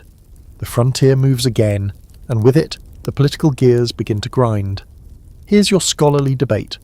Was the Oregon Trail a bold act of democratic expansion, or a land grab fueled by propaganda and cultural blindness? On one hand, yes, it was brave. Ordinary people risked everything. On the other hand, indigenous nations like the Cayuse, Nez Perce, and Umatilla saw their lands overrun, their populations decimated by disease, and their cultures pushed to the brink. The trail was also a wedge, a tool to force treaties, build forts, and eventually draw lines that would be enforced with bayonets. And yet, even knowing this, you still hear the campfire stories. Of babies born in wagons, of miracles, of surviving another day. Those stories, even when wrong, are what fuel the myth. They give the hardship shape. And America, if nothing else, loves a good story. Especially one that ends with land and fences. You sit on your cabin porch now, staring out at a patch of wet earth you'll try to farm. Behind you lies the trail lined with skeletons, some literal, some emotional. Ahead lies a life you haven't figured out yet. But for better or worse, you're here. And the country just got bigger again. You arrive bone-tired, sun-scorched and emotionally fried, not in Oregon, but in a basin of shimmering red rock and bleached desert where absolutely no one expected a thriving settlement to happen. And yet, as the dust clears from your journey, there it is, a grid of orderly streets, irrigation ditches gleaming in the sunlight, adobe houses rising like mirages from the sand. You've entered Zion, or, as the maps call it, Salt Lake City. It's 1847, and you're travelling with a different kind of pioneer. This isn't a wagon train of restless farmers or land-hungry southerners. This is a religious exodus. You're with the Mormons, followers of Joseph Smith, a man who claimed to have spoken with angels and uncovered a sacred record of ancient American prophets buried in a hillside in New York. You followed Brigham Young, the iron-willed successor to Smith, after years of harassment, murder, and exile. Missouri, Illinois, Ohio, they all turned in on you. So you left the United States entirely, into the desert to build the kingdom of God in a place no one else wanted. The land you now walk on belongs to Mexico, technically, but as fate would have it, the Mexican-American War is about to end, and soon this isolated patch of nowhere will be absorbed into the ever-growing US map like a stain soaking into linen. But when the Mormons arrive, no one's flying a flag. There's no US cavalry. No one but native tribes, empty heat, and the sharp scent of sagebrush riding on the wind. The arrival is a miracle and a test. Brigham Young steps out of his wagon, looks at the cracked earth and the salty lake ringed by barren hills, and says, "This is the place." You're not sure if he's visionary or delusional, probably both. But in the span of months, the settlement begins to take shape. Canals are dug, crops planted, a temple site marked. It feels organised, intentional. You're building not just a city, but a divine outpost. The Mormon pioneers are like no one else on the frontier. They are not chasing gold, not fleeing debt, not looking to tame the wilderness in the Jeffersonian sense. They're chasing prophecy, the belief that they are the chosen people gathering in the American West to prepare for the end times. And that belief gives them a kind of eerie discipline. They work sun up to sundown, fast, pray. Practice plural marriage, yes, polygamy, openly, defiantly, believing it is a divine command. It shocks outsiders, scandalizes Eastern newspapers. But out here, it's just part of the plan. Now for the quirky but true, the Mormons straight up tried to start their own country. They called it the State of Deseret. And it wasn't just Utah, it stretched across parts of modern-day Nevada, California, Arizona, Colorado, and even Oregon. They drafted a constitution, set up a functioning government, and sent it to Congress. Washington looked at it, blinked and said, "Yeah, no." But the sheer ambition men is staggering. While most Americans were barely surviving in sod houses, the Mormons were blueprinting a theocratic megastate in the desert. But nothing on the frontier stays uncontested. The Great Basin wasn't empty when they arrived. The Ute, Goshute, Shoshone and Paiute peoples lived throughout the region. Relationships with them varied, some trade, some tolerance, and some very brutal conflict. One of the darker chapters comes in the Walker War of the early 1850s, when escalating tensions between Mormon settlers and Ute warriors led to violence, retaliation, and a brutal crackdown. And the Mormons, despite their persecution narrative, weren't exactly gentle colonists. They practiced forced conversions, enslaved native children under the guise of adoption, and built fortifications as if expecting the apocalypse at any moment. Meanwhile, back in Washington, the federal government is getting increasingly nervous about what exactly is going on in Utah Territory, as it was officially called after 1850. They hear rumours of polygamy, secret militias, religious courts that supersede US law. Brigham Young, now governor of the territory, acts like a king, appointing judges, commanding troops, and brushing off federal interference like it's a bad wind. This leads to the bizarre, almost comical Utah War in 1857. President Buchanan sends the army to rein in what he believes is a Mormon rebellion. The Mormons, in turn, prepare for full-scale defense, destroying supply trains, sabotaging roads, and calling it the start of the end times. The conflict fizzles without a major battle, but it sets the stage. The US government doesn't fully trust the Mormons, and the Mormons don't fully trust America. Here's your scholarly debate. Were the Mormon settlers just another group of persecuted people carving out a place to live in peace? Or were they empire builders with a dangerous blend of religion and authoritarianism? Historians still argue it. Some admire their resilience and innovation, how they irrigated a desert and survived isolation. Others point to violence, authoritarianism, and religious fundamentalism that stifled dissent and subjugated outsiders. Either way, they shaped the West profoundly. They weren't just passengers on the wagon train of American expansion, they were drivers. They built infrastructure, established towns, guided other settlers, and pushed trails farther west. And their vision, for better or worse, stuck. You stand now in a city that shouldn't exist, watching children chase chickens between adobe walls, the faint sound of hymns echoing from a tabernacle down the road. The mountains rise around you like granite guardians. The air smells clean, dry, otherworldly. You wonder how long they'll be allowed to keep this place. You wonder if they ever really owned it at all. Out here, the frontier isn't just political, it's spiritual. And sometimes, the most dangerous settlers are the ones who believe they've been chosen by God. You don't even need to hear it. You feel it first. A low, rhythmic pounding through the ground like a distant storm rolling toward you. Only it's not thunder. It's boots, hooves, wagon wheels, and the heavy clinking of greed on the move. It's 1848, and word has just travelled east like a lightning bolt with gold strapped to its back. Someone found flakes of it in a California streambed, and now the entire country is about to lose its mind. Welcome to the gold rush, the loudest, dirtiest, most feverish land scramble since the Louisiana Purchase. You're standing on the edge of the Sierra Nevada trying to catch your breath, but everyone else is running. It starts innocently enough, just a few specks of gold discovered at Sutter's Mill, near the American River. James Marshall sees the flash in the water and mentions it to a few people. Bad idea. Within weeks, prospectors, land speculators, and dreamers are flooding into California from every direction, some even before it's officially American. Because, yep, here's the kicker. California wasn't even fully under US control when gold was found. The Mexican-American War was ending, and the ink on the Treaty of Guadalupe Hidalgo wasn't dry. Suddenly the US government had to figure out what to do with a territory it hadn't even organised yet, a place with no law, no roads, and no infrastructure, but plenty of gold. By 1849, it's total chaos. That's where the name 49ers comes from, and you are one of them now. You arrive in San Francisco, which has exploded from a sleepy port town into a frantic mess of tents, gambling halls, and hastily built saloons slouching in the mud. Prices make no sense. Eggs cost more than boots. A shovel might set you back $100. And that's if you can find one that hasn't already been used to cave in someone's skull over a disputed claim. Out in the goldfields, it's worse. You pan rivers until your hands crack open. You dig holes that collapse on you. You swing a pickaxe next to strangers who might be your partners today and your murderers tomorrow. The gold's real, but so are the lies. For every man who strikes it rich, 1,000 barely find enough dust to keep themselves fed, and still they come. From Missouri, from Maine, from China, from Chile, from everywhere. The international angle is staggering. Thousands of Chinese immigrants arrive by ship, some bringing traditional mining techniques that actually outperform the slapdash methods of the Americans.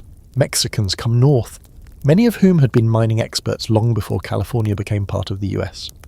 Free, black Americans head west, hoping the lawlessness might offer something like freedom. And white prospectors, driven by both paranoia and entitlement, immediately start rewriting the rules to keep the gold in the right hands. Which brings us to the dirty truth. The gold rush wasn't just about wealth, it was about exclusion. White miners organize foreign miner taxes, targeting Mexican and Chinese workers. Native Californians, already devastated by Spanish missions and Mexican rule, are pushed to the brink. Bounties are placed on their heads. Entire villages are wiped out in punitive raids. Between disease displacement and outright slaughter, California's indigenous population plummets by 80% in just 2 decades. It's genocide with paperwork. Here's your quirky fact of the day. Levi Strauss, yes, that Levi Strauss, arrives in San Francisco during the gold rush to sell dry goods. Legend has it a miner complained that his pants kept falling apart, and Strauss, ever the entrepreneur, fashioned durable trousers out of canvas. Eventually, he switches to denim, adds rivets, and boom. Blue jeans. A fashion icon born from desperation and mining grit. But back to the dirt. The rush isn't just physical, it's bureaucratic.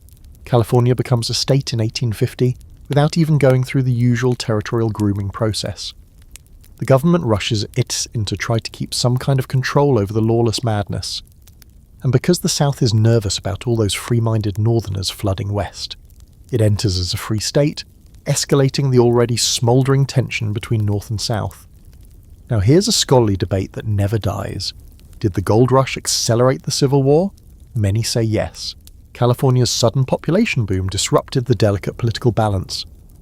It gave the free states more power. It injected a wild, uncontrolled spirit into American politics. It also shoved indigenous genocide, land theft, and environmental destruction into overdrive. Others argue that while the gold rush poured gasoline on the fire, the flame was already there. As you walk through a mining camp near the Yuba River, you notice the desperation in every face. Young men, old men, entire families, all gambling everything they own on a sliver of hope. Some succeed barely, most return home broken. A few never leave, caught in the gold haze until they rot in a hillside shanty. And then there are the boom towns, Sonora, Placerville, Hangtown, later renamed something more polite. They pop up like weeds, grow into chaos, and sometimes vanish just as fast. Law enforcement is sketchy. Vigilante justice is common. Some towns have more brothels than churches, or the same building serving both depending on the time of day. You sit at a saloon, boots caked in red mud, watching a man bet his last dust pouch on a game of faro. A fight breaks out. No one flinches. The bartender pours another drink and says, "Happens every Tuesday." You laugh, but it sticks in your throat, because beneath the excitement, the gold rush reveals something ugly. The frontier is no longer about farming or freedom, and it's about extraction. Rip the land open, take what you can, leave the rest behind, and people become disposable. Landscapes become waste. And the American dream, that soft-spoken lie about opportunity and self-reliance, sharpens its teeth. You leave the camp with a few coins in your pouch, but no illusions. You've seen the heart of the rush, and it's not gold, it's hunger. The wind howls so loud across the open plains, it sounds like it's trying to tell you something, maybe a warning, maybe just mocking your choices. You pull your coat tighter and glance back at the fragile wooden walls of your half-buried sod house, wondering if they'll hold through the night. The prairie stretches out in all directions, a flat, endless ocean of grass and sky. Welcome to the Great Plains, friend. You're a homesteader now, and the land is trying to kill you. It's the 1860s and 70s, and the government, fresh off its Civil War victory, is in the mood to reward loyalty and fuel expansion. Enter the Homestead Act of 1862, one of the most ambitious and catastrophic pieces of legislation ever written onto American soil. The pitch is simple: move west, claim 160 acres of public land, live on it, improve it, and after 5 years it's yours. Free land, it's just like that. All you have to do is survive. You probably won't. At first glance, the Great Plains look like easy money. Open, fertile, untouched. But when you step out here with your family and your wagon load of cracked china and high hopes, you quickly learn what the maps didn't tell you. The soil is stubborn, the seasons are cruel, rain doesn't fall when it's needed. Summers bring grasshopper plagues that strip crops down to stubble in a single afternoon. Winters bury everything in snow so dense it silences the world. Your sod house, carved literally out of the earth, is crawling with bugs, damp as a tomb, and so dark inside you might as well be living in a coal bin. You wanted a home, you got a grave with a stove, and still you dig. Because this is the promise, this is the dream. The newspapers back east called it a Garden of Eden. Politicians called it manifest destiny. You call it survival. You plant wheat, build a fence, wait for rain, repeat. Then come the blizzards, with winds so strong they shear the skin off cattle and rip doors from hinges. The fires moving so fast across the dry grass that entire settlements vanish in minutes. You watch a neighbour's house burn from 30 miles away, the smoke curling into a sky already thick with ash. Nothing out here comes gently. It all arrives screaming. And you're not alone. The Great Plains are home to nations who've lived on this land long before the word America meant anything. The Lakota, the Cheyenne, the Arapaho, the Kiowa. These aren't scattered tribes, as the newspapers like to call them. There are nations with sophisticated economies, political structures, warrior societies, and deep spiritual connections to the land you just fenced. And that's where the real tension begins. Your fence isn't just wood. It's a declaration. The buffalo herds that once migrated freely across the plains, herds the Lakota depended on for food, tools, clothing, and ceremony, now find themselves boxed out, hunted to the edge of extinction. The US government doesn't just look the other way. It encourages it. One general famously said, "Kill every buffalo you can. Every buffalo dead is an Indian gone." Which brings us to the railroad. Ah yes, the twin steel veins of so-called progress. The Union Pacific and Central Pacific meet at Promontory Summit, Utah in 1869, driving the last golden spike and uniting the country from sea to shining sea. It's a miracle of engineering and sweat, built by thousands of immigrant workers, especially Chinese labourers, who faced dangerous conditions, brutal hours and open racism. But once the rail lines are up, everything changes.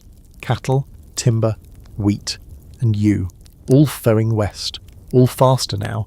Your lonely homestead is no longer isolated. Trains bring tools, clothes, newspapers, and eventually land agents, politicians, speculators. The land you thought was yours becomes the stage for deals you never see, treaties you never read, and policies you never voted on. Here's your quirky, under-the-radar detail. Many sod houses weren't temporary. People lived in those earthen homes for decades. Whole families were born, raised, and died inside walls made of dirt, grass, and stubbornness. Some even developed a strange kind of pride in them. Better insulated than wood, they'd argue. Holds heat in winter. That may be true. Still, you learn to kill centipedes with a shovel. And speaking of politics, the Homestead Act wasn't entirely free.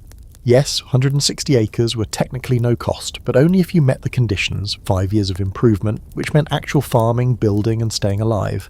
Otherwise, you could buy the land for $1.25 an acre after 6 months. That price tag may not sound like much, but for many poor settlers, especially immigrants and freedmen, it was everything. And even worse, much of the best land was snapped up by speculators, corporations or railroad companies using legal loopholes to amass enormous tracts of property. So the frontier promise of equality, that was more marketing than reality. Meanwhile, the native nations are watching all this unfold and beginning to fight back. You hear of raids on settlements, army patrols wiped out, homesteaders disappearing. You learn new names: Red Cloud, Sitting Bull, Crazy Horse. Men fighting not for empire or expansion, but for memory. For the freedom to exist without fences, without government rations, without watching their children starve on broken treaties. This sparks what's sometimes called the Plains Wars, a series of violent, complex, and tragically inevitable conflicts between native nations and the United States Army throughout the 1860s and 70s. The Sand Creek Massacre, the Fetterman fight, the Washita River. It's not one war, it's 100 small wars all driven by the same engine, settlers pouring onto land the government promised wouldn't be touched. Scholars still argue whether homesteading was truly about opportunity or whether it was just a state-sponsored form of settler colonialism. Were you building a future or erasing someone else's past? Were you cultivating empty land or just benefiting from a very careful kind of forgetting? You sit by your stove one night, listening to the wind beat the side of your house like a warning drum. Your crops failed this year. Again. The grasshoppers came back again. And your neighbour's boy died of pneumonia in September before the snow even fell, but you're still here. The land hasn't broken you yet. Not yet. There's a new sound on the wind now, sharp, metallic, and unrelenting. It whistles through canyons and echoes across plains that used to sleep in silence. You pause on a hillside and there it is, a train miles long spearing through the west like a steel arrow. Black smoke curls from its stack, wheels pounding the rails in a rhythm that drowns out everything else. The frontier is no longer slow, it's no longer distant. It's a schedule now, a timetable, a race. This is the railroad era, and you're living through the most rapid transformation of the American landscape ever attempted. The Iron Horse is more than just technology, it's strategy. It's the final phase of manifest destiny, backed by capitalists, Congress, and cannons. The rails don't just connect cities, they impose a new order. Wherever they go, towns appear, forests vanish, treaties collapse, and the frontier gets recut with ruthless precision. It starts with a dream, a railroad stretching from coast to coast. It's 1862, and while the Civil War is tearing the country apart, Congress passes the Pacific Railway Act, which basically throws land and money at companies willing to build the rails westward. Two giants emerge, the Union Pacific building from the east and the Central Pacific starting from California. Their reward? Millions of acres of land and federal subsidies for every mile they lay. You can already hear the whistles, can't you? You walk with the crews. The Union Pacific hires Irish immigrants and war veterans, many still recovering from battle and booze. The Central Pacific turns to Chinese labourers, thousands of them, often paid less than white workers and pushed twice as hard. They blast through the Sierra Nevada with black powder and courage that deserves more credit than it's ever been given. Avalanches, rock slides, sabotage, dynamite accidents, you name it. Still, the tracks climb. In 1869, the two lines meet at Promontory Summit, Utah, and a golden spike, literal shiny gold, is driven into the final tie. It's a staged photo op, of course.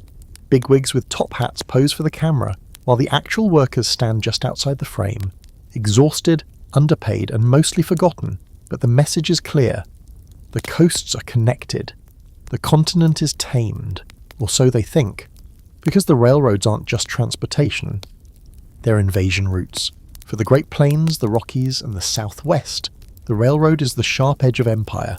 It brings settlers by the thousands. It moves troops faster. It carries telegrams, bullets, whiskey, and ideology. And the land it crosses, it's not just claimed, it's taken.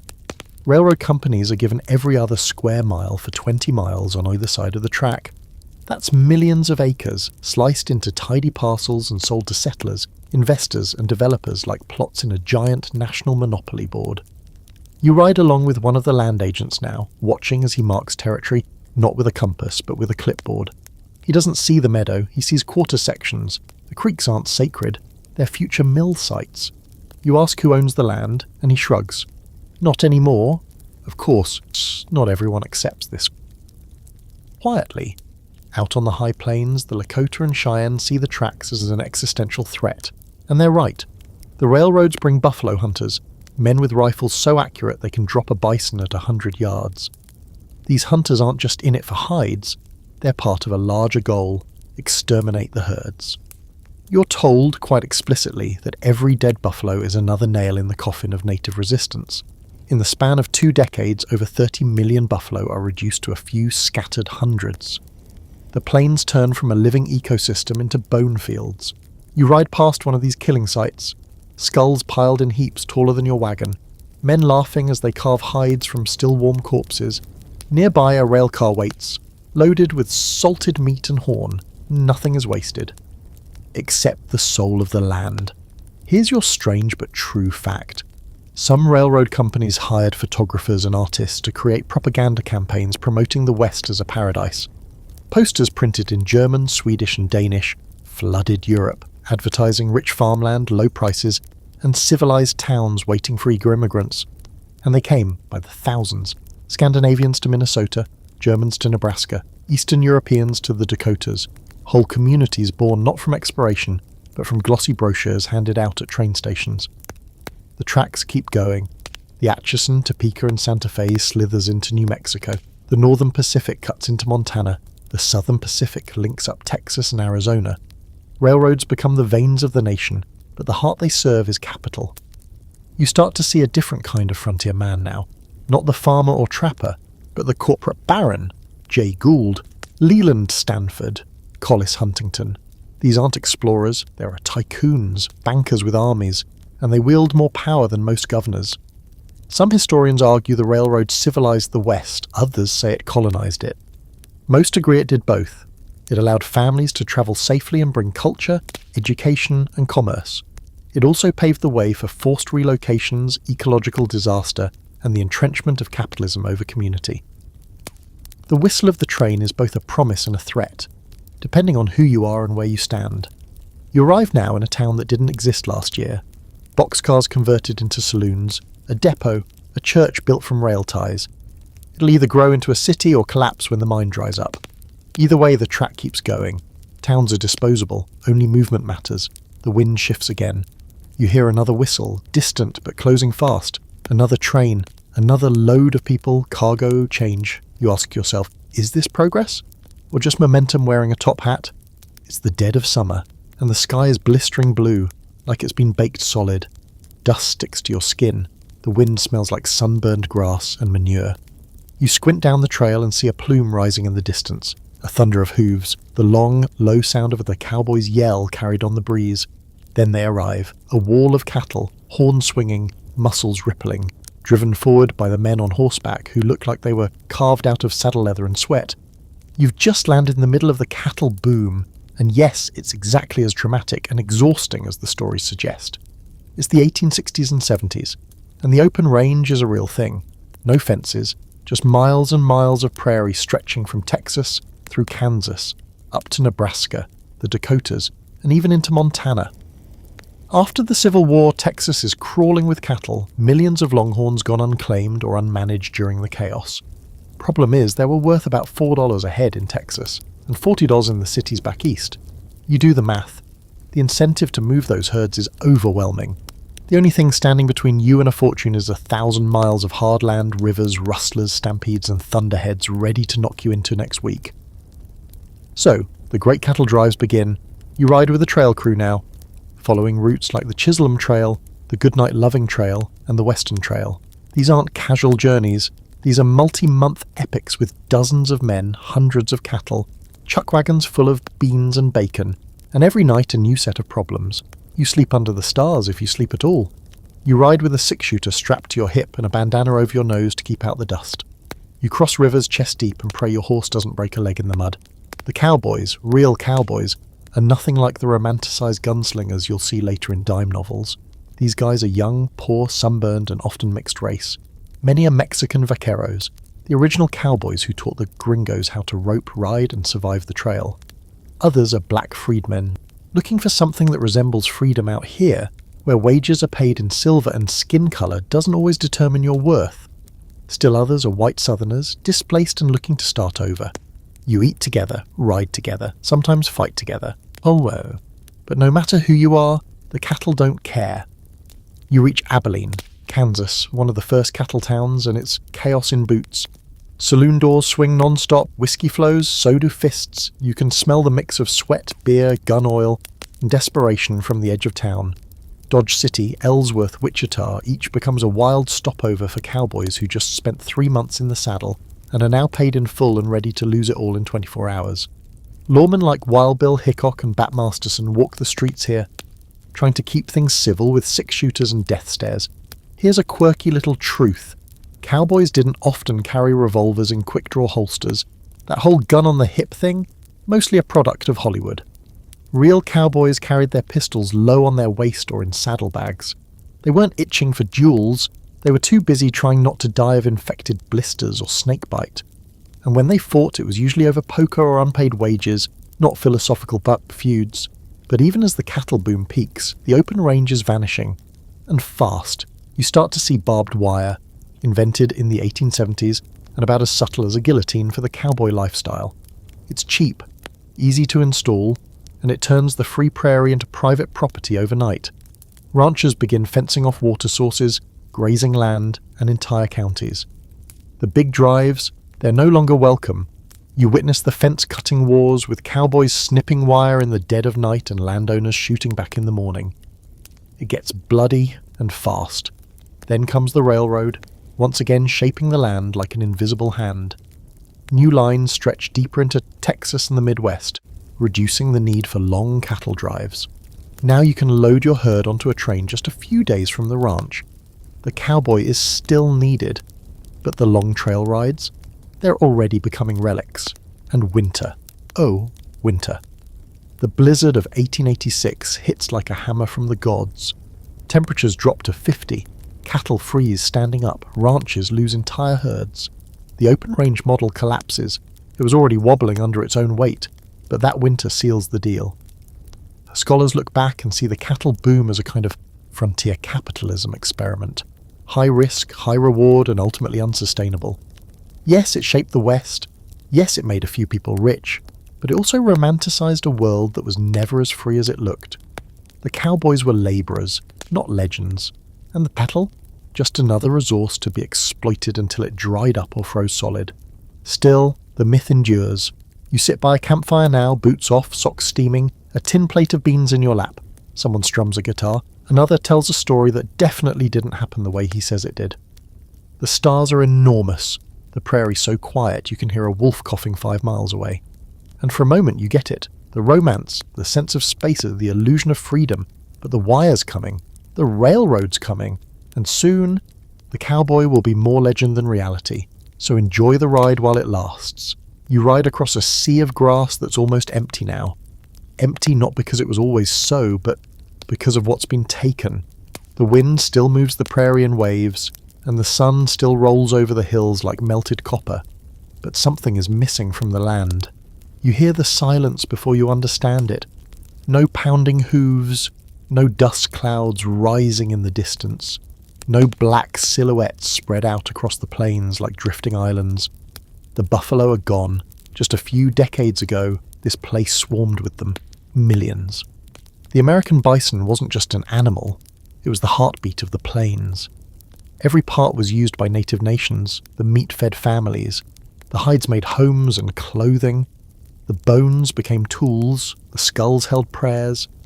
The buffalo was economy, spirituality, ecology, and community, all rolled into a single shaggy giant. But now, as you cross this land in the 1870s and 80s, you pass carcasses rotting in the sun, their hides taken, their bodies left to bloat and burst.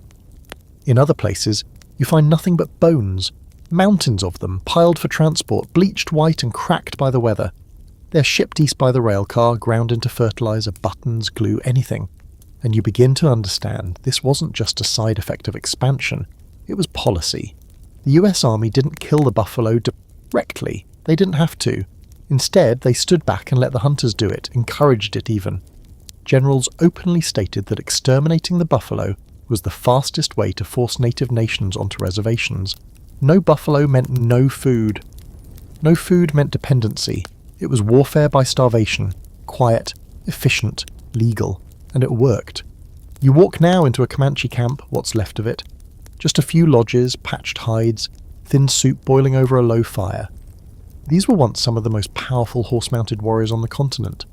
The Comanche, known for their speed, skill, and relentless raids across the southwest, had built an empire of motion, but the horse needed grass and the warriors needed buffalo. Take those away and everything else collapses. The story repeats across the plains. The Sioux, Cheyenne, Arapaho, Kiowa, nations that once moved with the rhythm of the herds now find themselves trapped on reservations, fenced in and cut off from their traditions. The government distributes rations. Bad meat, flour crawling with bugs, coffee so weak it's basically brown water.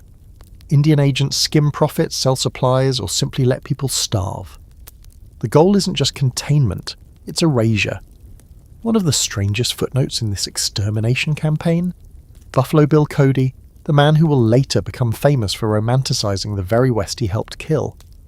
In the late 1860s, he worked for the railroad, hired to feed the crews by killing buffalo, over 4,000 in 18 months. He did it with precision and flair, even performing trick shots from horseback. Later, he'd turn this into a stage show, reenacting the slaughter in arenas back east, complete with painted warriors and cowboys riding in circles. The audience cheered. No one asked about the bones. You hear whispers now of the last wild herd, a few hundred buffalo hiding in remote corners of Yellowstone or deep in Canadian forests. They're ghost versions of what once was, emaciated, hunted, and surrounded by fences they can't understand. Eventually small efforts to preserve them will begin, but by then it's too late for the cultures that depended on their abundance. Historians argue over whether this was genocide or just tragic inevitability. Some say the buffalo slaughter was collateral damage of industrial expansion. Others see it as an intentional campaign of ecological warfare. Either way, the result is the same. A landscape emptied not just of animals, but of meaning. The slaughter didn't just change the food supply. It broke the world view of the Marchans tied to the buffalo. Children born on reservations in the 1880s would never see a live herd. The ceremonies, the songs, the dances, many were outlawed or forgotten. You see elders trying to teach what they can, passing down stories carved into memory rather than skin or hide. But it's not the same. How do you explain the thundering sky to someone who's only seen the wind? And here's something stranger. While the buffalo was being driven to extinction, American culture began to romanticize it. Painters like Albert Bierstadt and Charles Russell captured images of the great herds as if they still roamed free. Writers described them with awe, nostalgia, even reverence. A kind of national guilt began to settle in, but it didn't bring the animals back, it just made them a myth. Today the buffalo appears on nickels, on park signs, on sports team logos, but in the moment you're living through, they're vanishing. Not slowly, but in an ecological blink. No other mammal in history has been brought down so fast by deliberate organised slaughter. And you feel that emptiness in the land. The silence is unnatural. You realise that you're walking across a graveyard so massive, so sprawling that no one marked the edges. No tombstones, just fences and forgotten trails. You find a buffalo skull half buried in the grass. You lift it, brush away the dirt. The horns are cracked. The bone flaked from years of sun. You wonder what it saw in its last moments. A gun barrel, a white hunter laughing, a train rushing past. You wonder if it heard its herd dying around it. You wonder how long it took to understand that something irreversible had begun. You set the skull down gently. There's no one left to mourn it, just you and the wind. The man rides fast and careless, his long blonde hair whipping behind him like a flag. His buckskin jacket is buttoned all wrong, his hat sits a little too proud on his head, and you can't tell if the glint in his eyes comes from arrogance or sunstroke. He's got a sabre at his side, a pistol on his hip, and a reputation galloping several paces ahead of him. You don't know him yet, but history won't shut up about him. His name is George Armstrong Custer, and his last battle is about to become one of the most mythologized and misunderstood events in the story of the frontier. You're in 1876, the nation's centennial. Parades are marching back east, flags are flying. The US is patting itself on the back for surviving a civil war, finishing the transcontinental railroad, and declaring itself a full-fledged empire in everything but name. But out here, in the hills of southeastern Montana, there's no celebration, just tension, and the scent of war. The US government had signed a treaty with the Lakota Sioux and Northern Cheyenne in 1868, promising them ownership of the Black Hills, a sacred region shimmering with spiritual and cultural meaning. Then gold was discovered. You can guess what happened next. Prospectors flooded in. The government looked the other way. When the Lakota resisted, the US declared them hostile for defending their own land. Classic. So now you're following 3 army columns sent to force the Lakota and their allies onto reservations, willingly or otherwise. One of those columns is led by Custer, already famous for flashy cavalry tactics during the Civil War and his press-hungry flair for danger. He rides at the head of the 7th Cavalry, convinced that a quick strike will bring glory and wrap up the so-called Indian problem for good. What he doesn't realise is that he's riding straight into a storm. On June 25th, 1876, near a lazy bend in the Little Bighorn River, Custer spots signs of a large village. Not a camp, a full village. Thousands of Lakota, Cheyenne, and Arapaho warriors, along with their families, gathered in resistance under leaders like Sitting Bull, Crazy Horse, and Gall. This wasn't a ragtag war party. This was a community prepared to fight for its survival. Here's the fatal mistake. Custer underestimates everything. The numbers, the coordination, the resolve. He divides his forces, less than 700 men in total, into smaller units, believing the village will scatter at the first sign of attack. He charges in before waiting for reinforcements. You watch it unfold from a bluff. Custer and his detachment are completely overwhelmed. Warriors on horseback swarm like hornets. The terrain is brutal, ravines, tall grass, sudden ridges, and the soldiers are outgunned, outmaneuvered, and hopelessly isolated. Within an hour, the entire detachment is dead, Custer included. The aftermath becomes a national obsession. The news hits the Eastern press like a gut punch. Custer's last stand, they call it. Immediately the myth-making begins. He died bravely. He fought to the last man. He stood atop a hill, defiant and glorious. Paintings show him surrounded by fallen soldiers, firing until his pistol runs dry. Entire books are written before anyone even confirms how he died. But the facts are messier. Some say he was shot in the chest. Others say the head. Instead, no one really knows. His body was stripped, mutilated, and buried in a shallow grave. The Cheyenne later said they didn't even recognize him until afterward. They weren't targeting a legend, just another soldier trying to take their land. And here's the bitter irony. Custer's death becomes the best thing that ever happened to his legacy. He's elevated to martyrdom, a victim of savagery. Politicians and army brass use the defeat as justification for more military action. What follows is a brutal crackdown. The winter of 1876-7 is a nightmare. The army hunts the Lakota and Cheyenne across the plains, burns villages, slaughters ponies, and starves people into submission. The spring, many of the leaders have surrendered. Crazy Horse is killed under suspicious circumstances. Sitting Bull flees to Canada for a time before eventually returning and being imprisoned. The last great military resistance on the northern plains ends not with a bang, but with a surrender forced by hunger. And the Black Hills, still taken, still mined, still desecrated. Here's a quirky postscript. Custer was almost court-martialed before Little Bighorn. He'd made enemies in Washington, disobeyed orders, and had a reputation for insubordination. If things had gone differently, he might have spent that summer in disgrace. Instead, he became a legend, largely thanks to his widow, Libby Custer, who spent the rest of her life shaping his image through books, lectures, and interviews. She turned a flawed, impulsive man into a martyr for American expansion. Historians today are still fighting over Custer's legacy. Was he a reckless egotist who got his men killed for glory, or a tragic symbol of America's overreach? Some even argue he was a victim himself, of a system that pushed men into impossible situations with bad intel and political pressure. But out here, on the windswept hills where the battle actually happened, those arguments feel hollow. You walk through the battlefield now a national monument, quiet and haunting. White markers show where soldiers fell.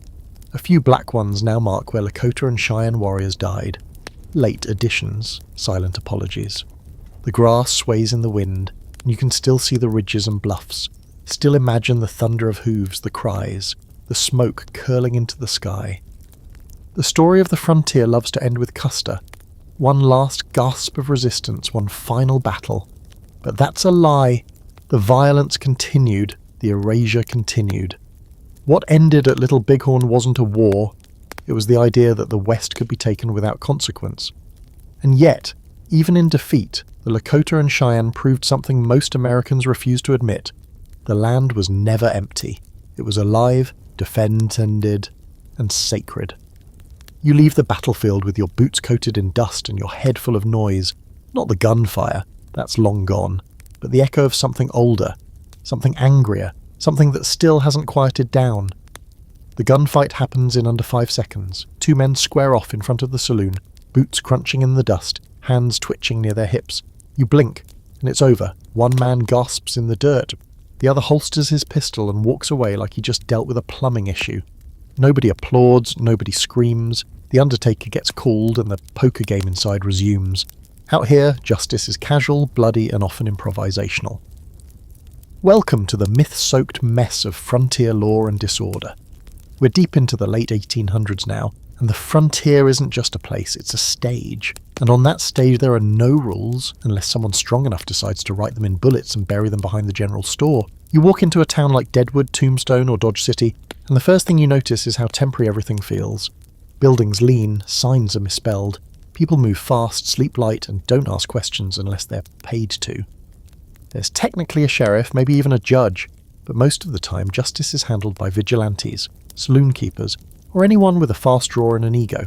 The federal government is slow to catch up out here, and the infrastructure of law, courts, jails, systems of appeal hasn't reached the end of the railroad yet.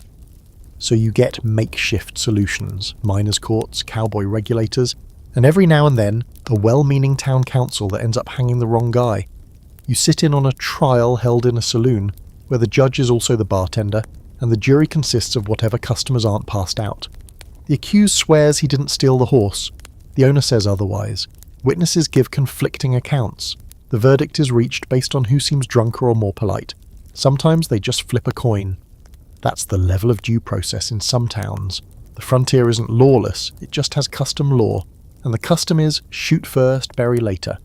One of the most famous names you'll hear out here is Wyatt Earp. Lawman, gambler, enforcer, and occasional outlaw depending on the year. Along with his brothers and the famously mustachioed Doc Holliday, Earp becomes the face of frontier justice after the infamous gunfight at the OK Corral in Tombstone, Arizona in 1881. Contrary to the movies, the actual gunfight takes about 30 seconds, and it's a sloppy, confused mess. 3 men die. The rest walk away covered in gunpowder and reputation.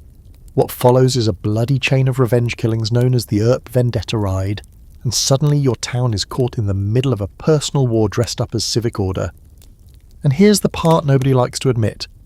Many lawmen were also criminals, or at least opportunists. They drank, gambled, fought in brothels, and played both sides when it suited them.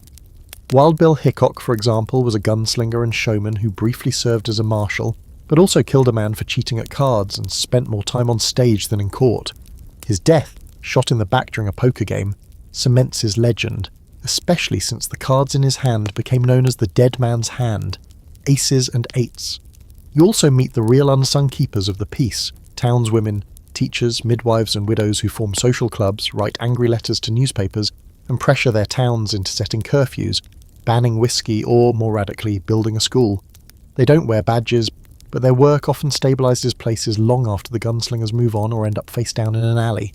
Some historians argue that these women, through sheer stubborn decency, helped close the frontier more than any sheriff ever did. Another strange fringe detail. Newspapers fueled the madness. Local editors, desperate to sell copies, exaggerated every gunfight into a legend. If 2 drunk ranch hands bumped shoulders and one pulled a knife, by the next morning it was bloody duel on the boardwalk. These headlines travelled fast, shaping the Eastern imagination and attracting more fame-hungry outlaws and lawmen to dusty towns desperate for order but allergic to boredom. And that's how the myth of the Wild West was born, while it was still happening. By the 1880s, dime novels were flying off the shelves, full of larger-than-life stories about masked outlaws, noble sheriffs, and daring rescues. Many of these stories were based on real people, Jesse James, Billy the Kid, Butch Cassidy, but filtered through the lens of pulp fiction. In real life, Jesse James was a Confederate guerrilla turned bank robber. In the books, he's a Robin Hood. In real life, Billy the Kid was a teenage cattle rustler with a death toll under a dozen. In legend, he's a folk hero gunned down by betrayal. Some scholars argue the entire idea of the lawless West was exaggerated to justify Eastern expansion and investment. Look how wild it is, they said. Someone must bring order. Others say it was a genuine response to the social vacuum caused by rapid expansion, a raw society building itself on the fly. And then there were the range wars, violent conflicts between cattle barons, settlers, and sheep herders over land, water, and grazing rights. The Lincoln County War in New Mexico becomes a tangled mess of alliances and ambushes, with Billy the Kid caught somewhere in the middle. The Johnson County War in Wyoming sees rich cattlemen hire mercenaries to kill small-time ranchers accused of rustling, leading to standoffs, sieges, and yet more press coverage that reads like a Western opera. But what gets lost in all the shootouts and sensationalism is this. People just wanted to live, to raise families, to survive the winter, to have a little peace. They built churches and schools, threw dances, staged plays, planted gardens in the shadow of gallows. And maybe that's the greatest contradiction of the frontier, the violence and the domesticity, side by side. A revolver under the pillow, a Bible on the shelf. You sit on the edge of a wooden sidewalk now, watching the sun sink behind false front buildings and telegraph poles. A dog barks. Somewhere a piano plays off-key. The saloon door swings open and two men walk out arguing about whose turn it is to buy the next round. Neither reaches for a gun, maybe tomorrow. Tonight, the frontier holds its breath. One step between chaos and order, always leaning slightly toward both. The dust hasn't settled yet, and already the frontier has been declared a man's world. Look at the stories, the songs, the statues, gunslingers, lawmen, mountain men, cattle kings and rail barons. They all cast long shadows. But while the history books squint into the sunset after men in wide-brimmed hats, someone else is out back milking the cow, patching a boot, delivering a baby, shooting a snake and burying the third child lost this winter. To fever. You want the real story of the West? Turn around. It's women who kept the frontier upright. You ride into a homestead now, not the mythical kind with gold pans and saloon jewels, but a small weather-warped house built from prairie sod. A woman stands at the door, sleeves rolled, hair pinned in a way that tells you she's been awake since before sunrise and will be awake long after you've gone to bed. She's not waiting to be rescued. She's hoping you didn't break the butter churn. Out here, women did everything because they had to. They planted, harvested, hunted, nursed, taught, mended, and sometimes buried. They were the glue holding together households scattered miles from the nearest neighbour. And the line between domestic and frontier work didn't really exist. You shoot the deer, she guts it, skins it, renders the tallow, turns the hide into boots, and cooks the meat for 8 people, 3 of whom are sick. And it wasn't just grit in aprons. Women shaped the very structure of frontier society. In places where men outnumbered women 10 to 1, especially in early mining and cattle towns, the presence of a woman changed everything. Suddenly, buildings weren't just structures. They needed to be homes. Schools had to be built. Churches, dance halls, bathhouses, civilization, for better or worse, started growing around petticoats and baby cradles. That said, not every woman out here was living the little house on the prairie fantasy. You walk down a muddy street in a boomtown like Virginia City or Dodge and meet working women of a different sort. Prostitutes, often called soiled doves or more bluntly sotting women, were integral to the social and economic engine of the West. They lived hard lives, often plagued by violence, addiction, disease and social stigma. Some ran their own operations, saved up and became madams or business owners. Others were trafficked, discarded and buried in unmarked graves. You can't separate the story of the West from sex work, though many history books try. It was survival, it was business, and for some, it was the only way in. Here's a surprising historical footnote. In many Western territories, women gained the right to vote long before their sisters in the East. Wyoming Territory gave women full suffrage in 1869, the first in the nation. Colorado followed in 1893, then Utah and Idaho. Why? Scholars debate this, but most agree it was a mix of progressive idealism, political strategy, more votes in sparsely populated areas, and frankly, the fact that women were already doing the work. They were teachers, postmasters, landowners, and business leaders. Denying them the vote seemed absurd even to men whose job it was to shoot rustlers and shovel horse dung. You also meet black women, newly freed and heading west with families in search of something less deadly than the Reconstruction South. You meet Indigenous women trying to hold their families together as reservations fracture traditions and the government outlaws their ceremonies. You meet Chinese women, brought over in secret, often forced into servitude, living in the shadows of railroad camps and mining towns. The frontier was diverse, and so were the women who shaped it. But they all had one thing in common. They endured. You find one woman's journal tucked away in a trunk beneath a broken sewing machine. The pages are stiff and yellowed.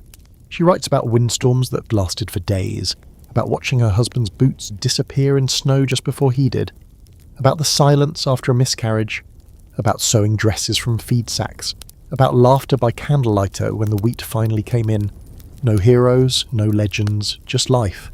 And let's talk about guns, because yes, women carried them, Rifles, pistols, hatchets if that's all they had.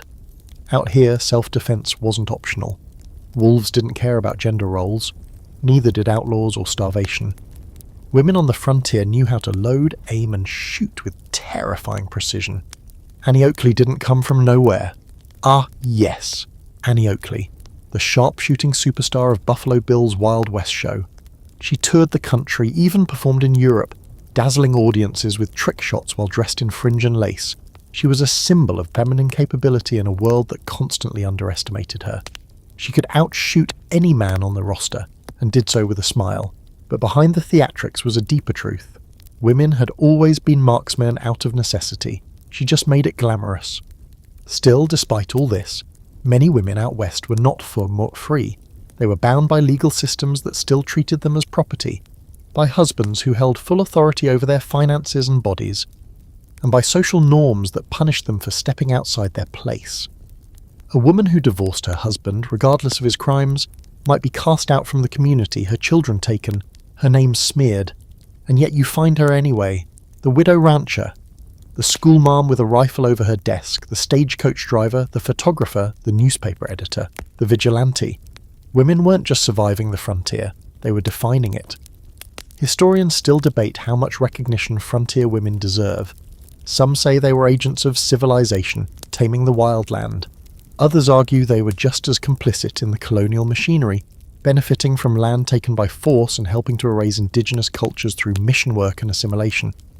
Both views have weight. The truth is complicated, just like the women themselves. You walk out of that homestead now, tipping your hat to a woman who didn't ask for thanks, didn't wait for permission, and didn't care about the story people would later write about her. She's got laundry to do, chickens to feed, a rifle to clean, a neighbour in labour 5 miles away. She mounts her horse and rides without ceremony. Because out here, heroism wears a bonnet and boots and doesn't stop for applause. You hear the boots before you see them, rows of them, polished and pounding in step. Blue coats, brass buttons, sabres clinking at their sides. Flags flutter above the columns. The US Army has arrived on the frontier, not as a liberating force, but as a permanent presence, carving military order into a land that's already had more than its fill of soldiers. Forts rise like stone declarations across the plains and deserts, staffed with officers fresh from West Point and enlisted men just sober enough to hold a rifle. It's the late 1800s, and the Indian Wars are winding down, or rather, being smothered. After Little Bighorn, after the long marches and burned villages, the frontier becomes a checkerboard of forts and outposts, each one planted like a nail into indigenous territory. You pass through one now, Fort Apache, or maybe Fort Snelling or Fort Laramie, it doesn't matter. They all hum with the same uneasy energy. Bored soldiers, rotting supplies, mail weeks late, and an unspoken tension between the men inside the walls and the land outside them. And if you think the Army's presence means professionalism, think again. Life at the frontier fort is more boredom than battle. Days are spent drilling, hauling water, scrubbing latrines, and chasing deserters. Many of these forts are little more than scattered cabins surrounded by shaky fences, filled with soldiers who joined because they were broke, drunk, or fleeing something worse. There's a saying, join the army, see the West. What it should say is, join the army, shovel horse dung in the snow while an officer yells at you. Still, the army plays a major role in shaping what the frontier becomes. It builds roads, lays telegraph lines, escorts wagon trains, enforces federal land claims, and, most tragically, relocates indigenous nations by force. When treaties fail, and they almost always do, it's soldiers who enforce the consequences. They round up people at gunpoint. They escort families to reservations hundreds of miles from their homelands. They watch over the camps where food runs out, medicine never arrives, and death settles in like a long-term guest. You're with a detachment escorting a group of Nez Perce, led by the brilliant and deeply misunderstood Chief Joseph. It's 1810, and his people have been fleeing the US Army for over 1,000 miles. Across rivers, over mountains, through Montana toward the safety of Canada. It's one of the most impressive retreats in American military history. And yet they're eventually surrounded, outnumbered, freezing, starving. That's when Joseph famously says, "I will fight no more forever." And he means it. But his surrender doesn't bring peace. His people are not returned home. They're relocated to Kansas, and later Oklahoma, places far from the sacred valleys they came from. It's a bitter lesson, repeated endlessly. The promises are never kept. Meanwhile, on the Dakota Plains, the ghost of war rises again, this time not with weapons, but with ritual. You hear the drums long before you see the dancers. The ghost dance begins to spread among native nations in the late 1880s, a religious revival that promises a return of the buffalo, the disappearance of white settlers, and the resurrection of ancestors. It's peaceful, powerful, and terrifying to federal authorities. The army, already jittery, treats the dance as rebellion. They move quickly, sending troops to watch, to monitor, to suppress. The Lakota at Pine Ridge and Standing Rock are caught in the middle. Tensions rise. In December of 1890, just days after Sitting Bull is killed during a botched arrest, a group of Lakota, disarmed, cold and surrounded, are camped at Wounded Knee Creek. A shot is fired. No one knows who pulled the trigger. What follows is a massacre. US soldiers open fire on the camp. Cannons are used. Women, children and elders are killed as they run, many shot in the back. Over 250 Lakota die. 25 soldiers are also killed, mostly by friendly fire. For this, 20 medals of honor are awarded. Wounded Knee becomes the last official act of the Indian Wars, though really, it's not an ending. It's a closing of the trap. That's the hardest part of this chapter. The slow, bureaucratic violence, the way paper replaces powder. The wars shift from open battles to legal skirmishes in Washington, to boarding schools that cut hair and erase languages, to ration offices that trade food for tenants. The army doesn't need to fight anymore. The system does it for them. But let's not forget who else served. Because riding beside those blue-coated regiments are the Buffalo Soldiers, black cavalry and infantry units who served with distinction in the Indian Wars, the Mexican border patrols, and later even the Spanish-American War. Formed after the Civil War, these regiments, like the 9th and 10th Cavalry, fought under brutal conditions, often facing racism from their own officers, and yet they became some of the most skilled and feared fighters in the West. There's irony here, so sharp it could gut you. Formerly enslaved men helping enforce the conquest of indigenous people. History doesn't give out neat roles. Everyone is caught in systems larger than themselves, forced to choose between survival and solidarity. Many Buffalo Soldiers saw their service as a path to dignity, respect, and citizenship. Some believed they were bringing order. Others simply followed orders. Today the army forts have mostly vanished. A few became museums. Others are forgotten ruins, wind whistling through broken beams. But their impact lingers, in town names, in road maps, in the shape of America itself. The frontier didn't just grow, it was occupied, and still, the war drums echo, in courtrooms, in classrooms, on reservations where water is poisoned and treaties are still argued. Wounded Knee isn't a distant tragedy. It's a continuing wound. You walk the parade ground of an abandoned fort now. The flagpole leans. The cannon rusts. Somewhere nearby, children laugh, not knowing what happened here. Not yet. The wind picks up dust and memory and history that still hasn't finished writing itself. You wake up one morning and everything feels different. The sky's still wide. The plains still stretch out like they have no end, but something's missing. It's not the buffalo, not the cowboys or the wagon trains. You've already said goodbye to those. What's missing now is the idea of the frontier. It's 1890, and according to the federal government, the frontier is officially closed, just like that. One sentence in a census report in the great American wilderness, once overflowing with legend and danger and opportunity, is declared finished. Of course the land didn't disappear, the mountains didn't pack up and leave, but the US Census Bureau, in its dry, bureaucratic way, explains that there's no longer a clear line where civilization meets savagery. No more places untouched by settlement. No more frontier line. Just people. Fences, railroads, farms, mines, towns.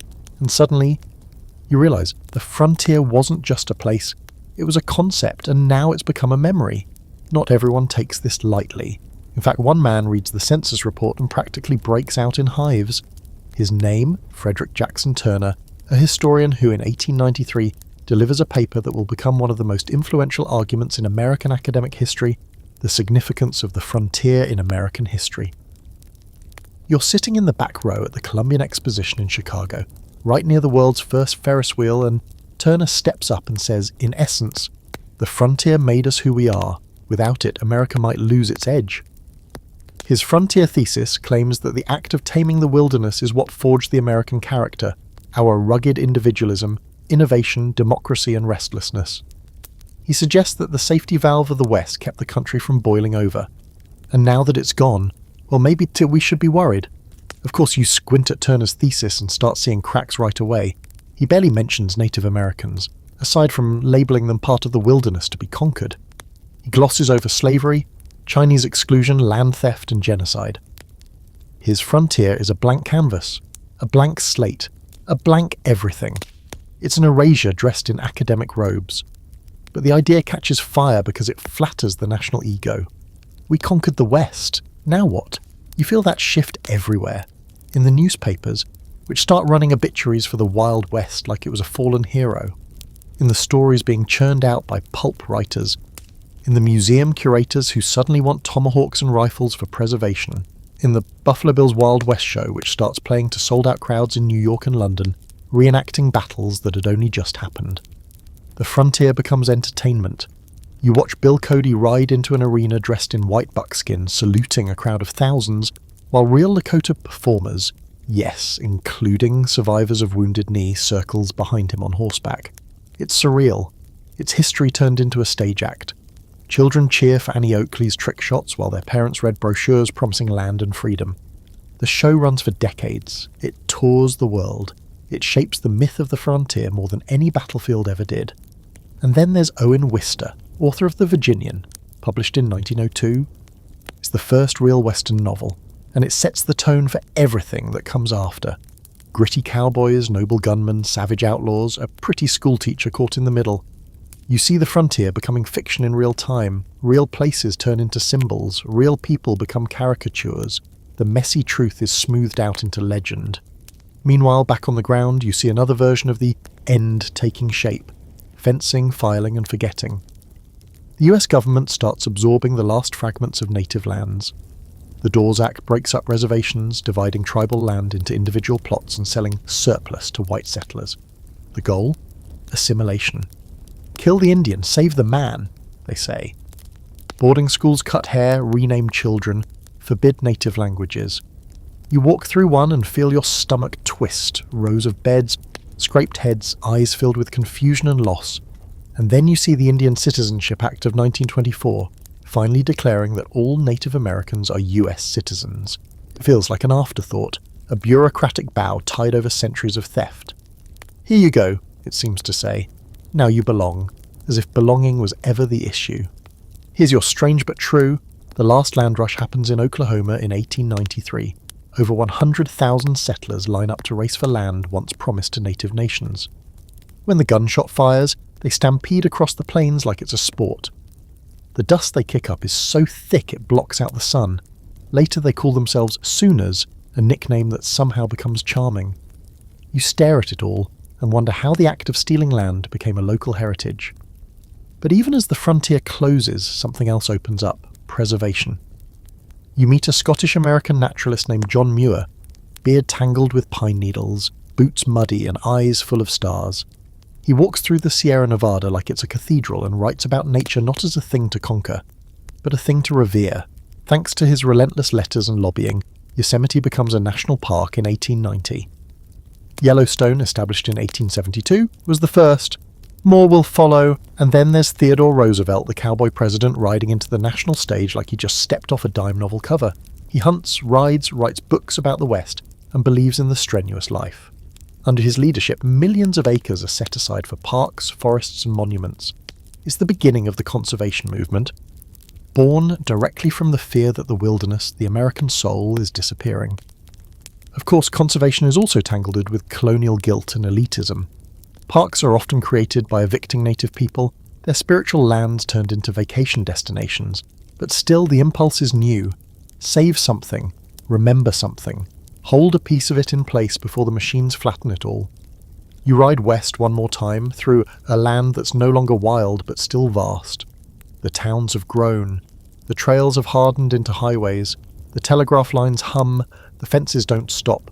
You pass homesteads now with indoor plumbing. You smell coal smoke instead of campfires. The West is still here, but it's wearing a new face. The frontier didn't end, it evolved. And somewhere in the distance a boy picks up a toy pistol. A girl opens a book about Annie Oakley, a train whistle blows, and the myth keeps riding. So here you are, sitting in a diner off Route 66, coffee cooling in your mug, while the jukebox plays something slow and twangy. Outside, neon signs flicker over a gas station, a motel shaped like a teepee, and a gift shop selling plastic tomahawks made in Taiwan. A dusty wind pushes against the window, and in the distance red cliffs glow like coals under the last light of the day. You've made it to the modern West, and what you find isn't wild. It's a carefully manicured memory. By the time the 20th century hits full stride, the American frontier has become a brand, a commodity, a shorthand for adventure, manhood, rebellion, and authenticity. The land is mostly parcelled out, the native nations are fenced in, and the railroads have been replaced by highways that hum with station wagons and convertibles. But people still want the feeling of the frontier. They just don't want the mud, starvation, or cholera. You step into a Western film set now, out in California or Arizona, or on a Hollywood soundstage. The saloon's facade is made of plywood. The horses are wrangled by animal handlers. The cowboys are actors with carefully groomed stubble and fake grit in their voices. But the myth they're selling? Oh, it's polished to perfection. John Wayne, with his square jaw and slow drawl, rides across the screen, noble and unshakable. He's not playing a man, he's playing an idea born from Frederick Jackson Turner, Owen Wister, Buffalo Bill and dime novels, then repackaged for mid-century America like it's comfort food. During the 50s and 60s, Westerns dominate the Soul Office and TV. Shows like Gunsmoke, Bonanza and The Lone Ranger pull in millions of viewers. Cowboys become heroes. Indians, rarely portrayed by Indigenous actors, are cast as faceless enemies or noble primitives. The frontier gets whitewashed and simplified until it fits neatly into an hour-long episode with a moral at the end. But even then you see cracks in the mythology. You pass through reservation towns now, Pine Ridge, Shiprock, Windoput Rock, and see a different version of the West. Poverty is crushing, unemployment is high, schools are underfunded, and yet there's also resilience. You sit in on a community meeting where elders speak in Lakota. You watch kids learn powwow dances and build websites in Navajo. You realise the frontier didn't erase these people. It tried, but they're still here, still fighting for sovereignty, water rights, language preservation and recognition. And here's something your high school textbooks probably forgot to mention. The American Indian Movement, or AIM, founded in 1968, takes the fight back into the national spotlight.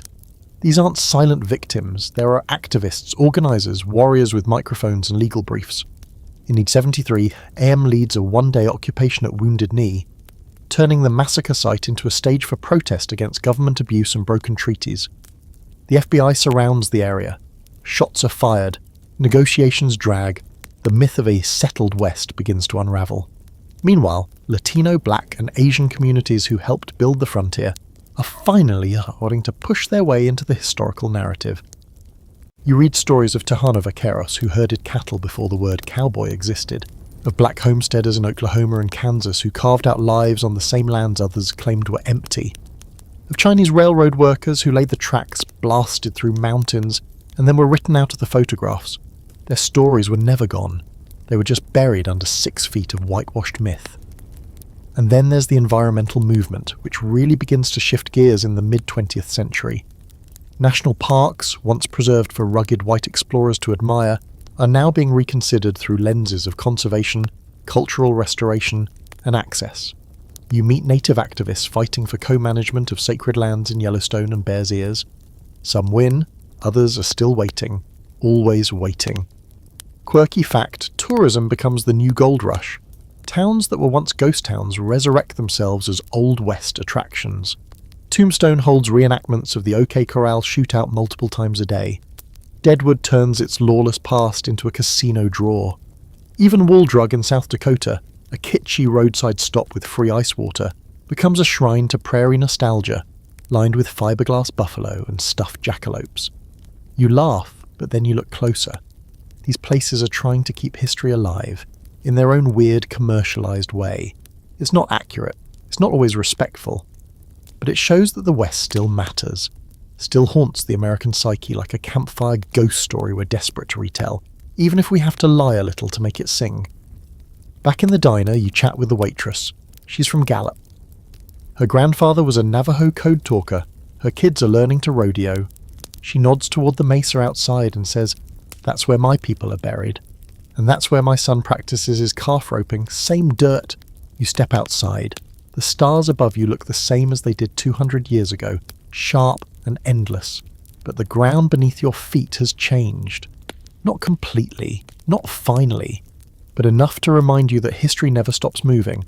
The frontier wasn't a line, it was a pressure point, where different cultures, ambitions and dreams collided in 1,000 messy, violent, beautiful ways. It was a myth, a nightmare, a hope, and it never truly closed. Now it's a mirror, held up to the nation that created it. And depending on the day, we either admire what we see, or flinch. So here we are, finally pulling back from the fire, the last embers of our frontier tale still glowing soft in the darkness. You lean back in your chair, maybe on your porch, maybe in bed with one leg half kicked out from under the covers, and let the weight of it all settle. The whole sweep of the American frontier, from whispered legends in eastern cities to gun smoke on the plains, from the crash of axes in the Appalachian woods to the click of casino chips in Deadwood. It's been one long, dirt-streaked, blood-soaked, myth-drenched ride. You've walked with conquistadors and cowboys, sat in silent lodges with Lakota elders, hunted with Daniel Boone, planted wheat on land stolen by treaties written in bad faith and folded into manifest destiny. You felt the freezing breath of the great blizzard, the sharp sting of barbed wire across the palms, and the tremble of the ground as buffalo vanished, one bullet at a time. But now, with the timeline closed like an old well-thumbed journal, something lingers. The American frontier isn't just past. It isn't just gone. It's a mirror we keep holding up to ourselves, asking, what kind of people were we? What kind of people are we now?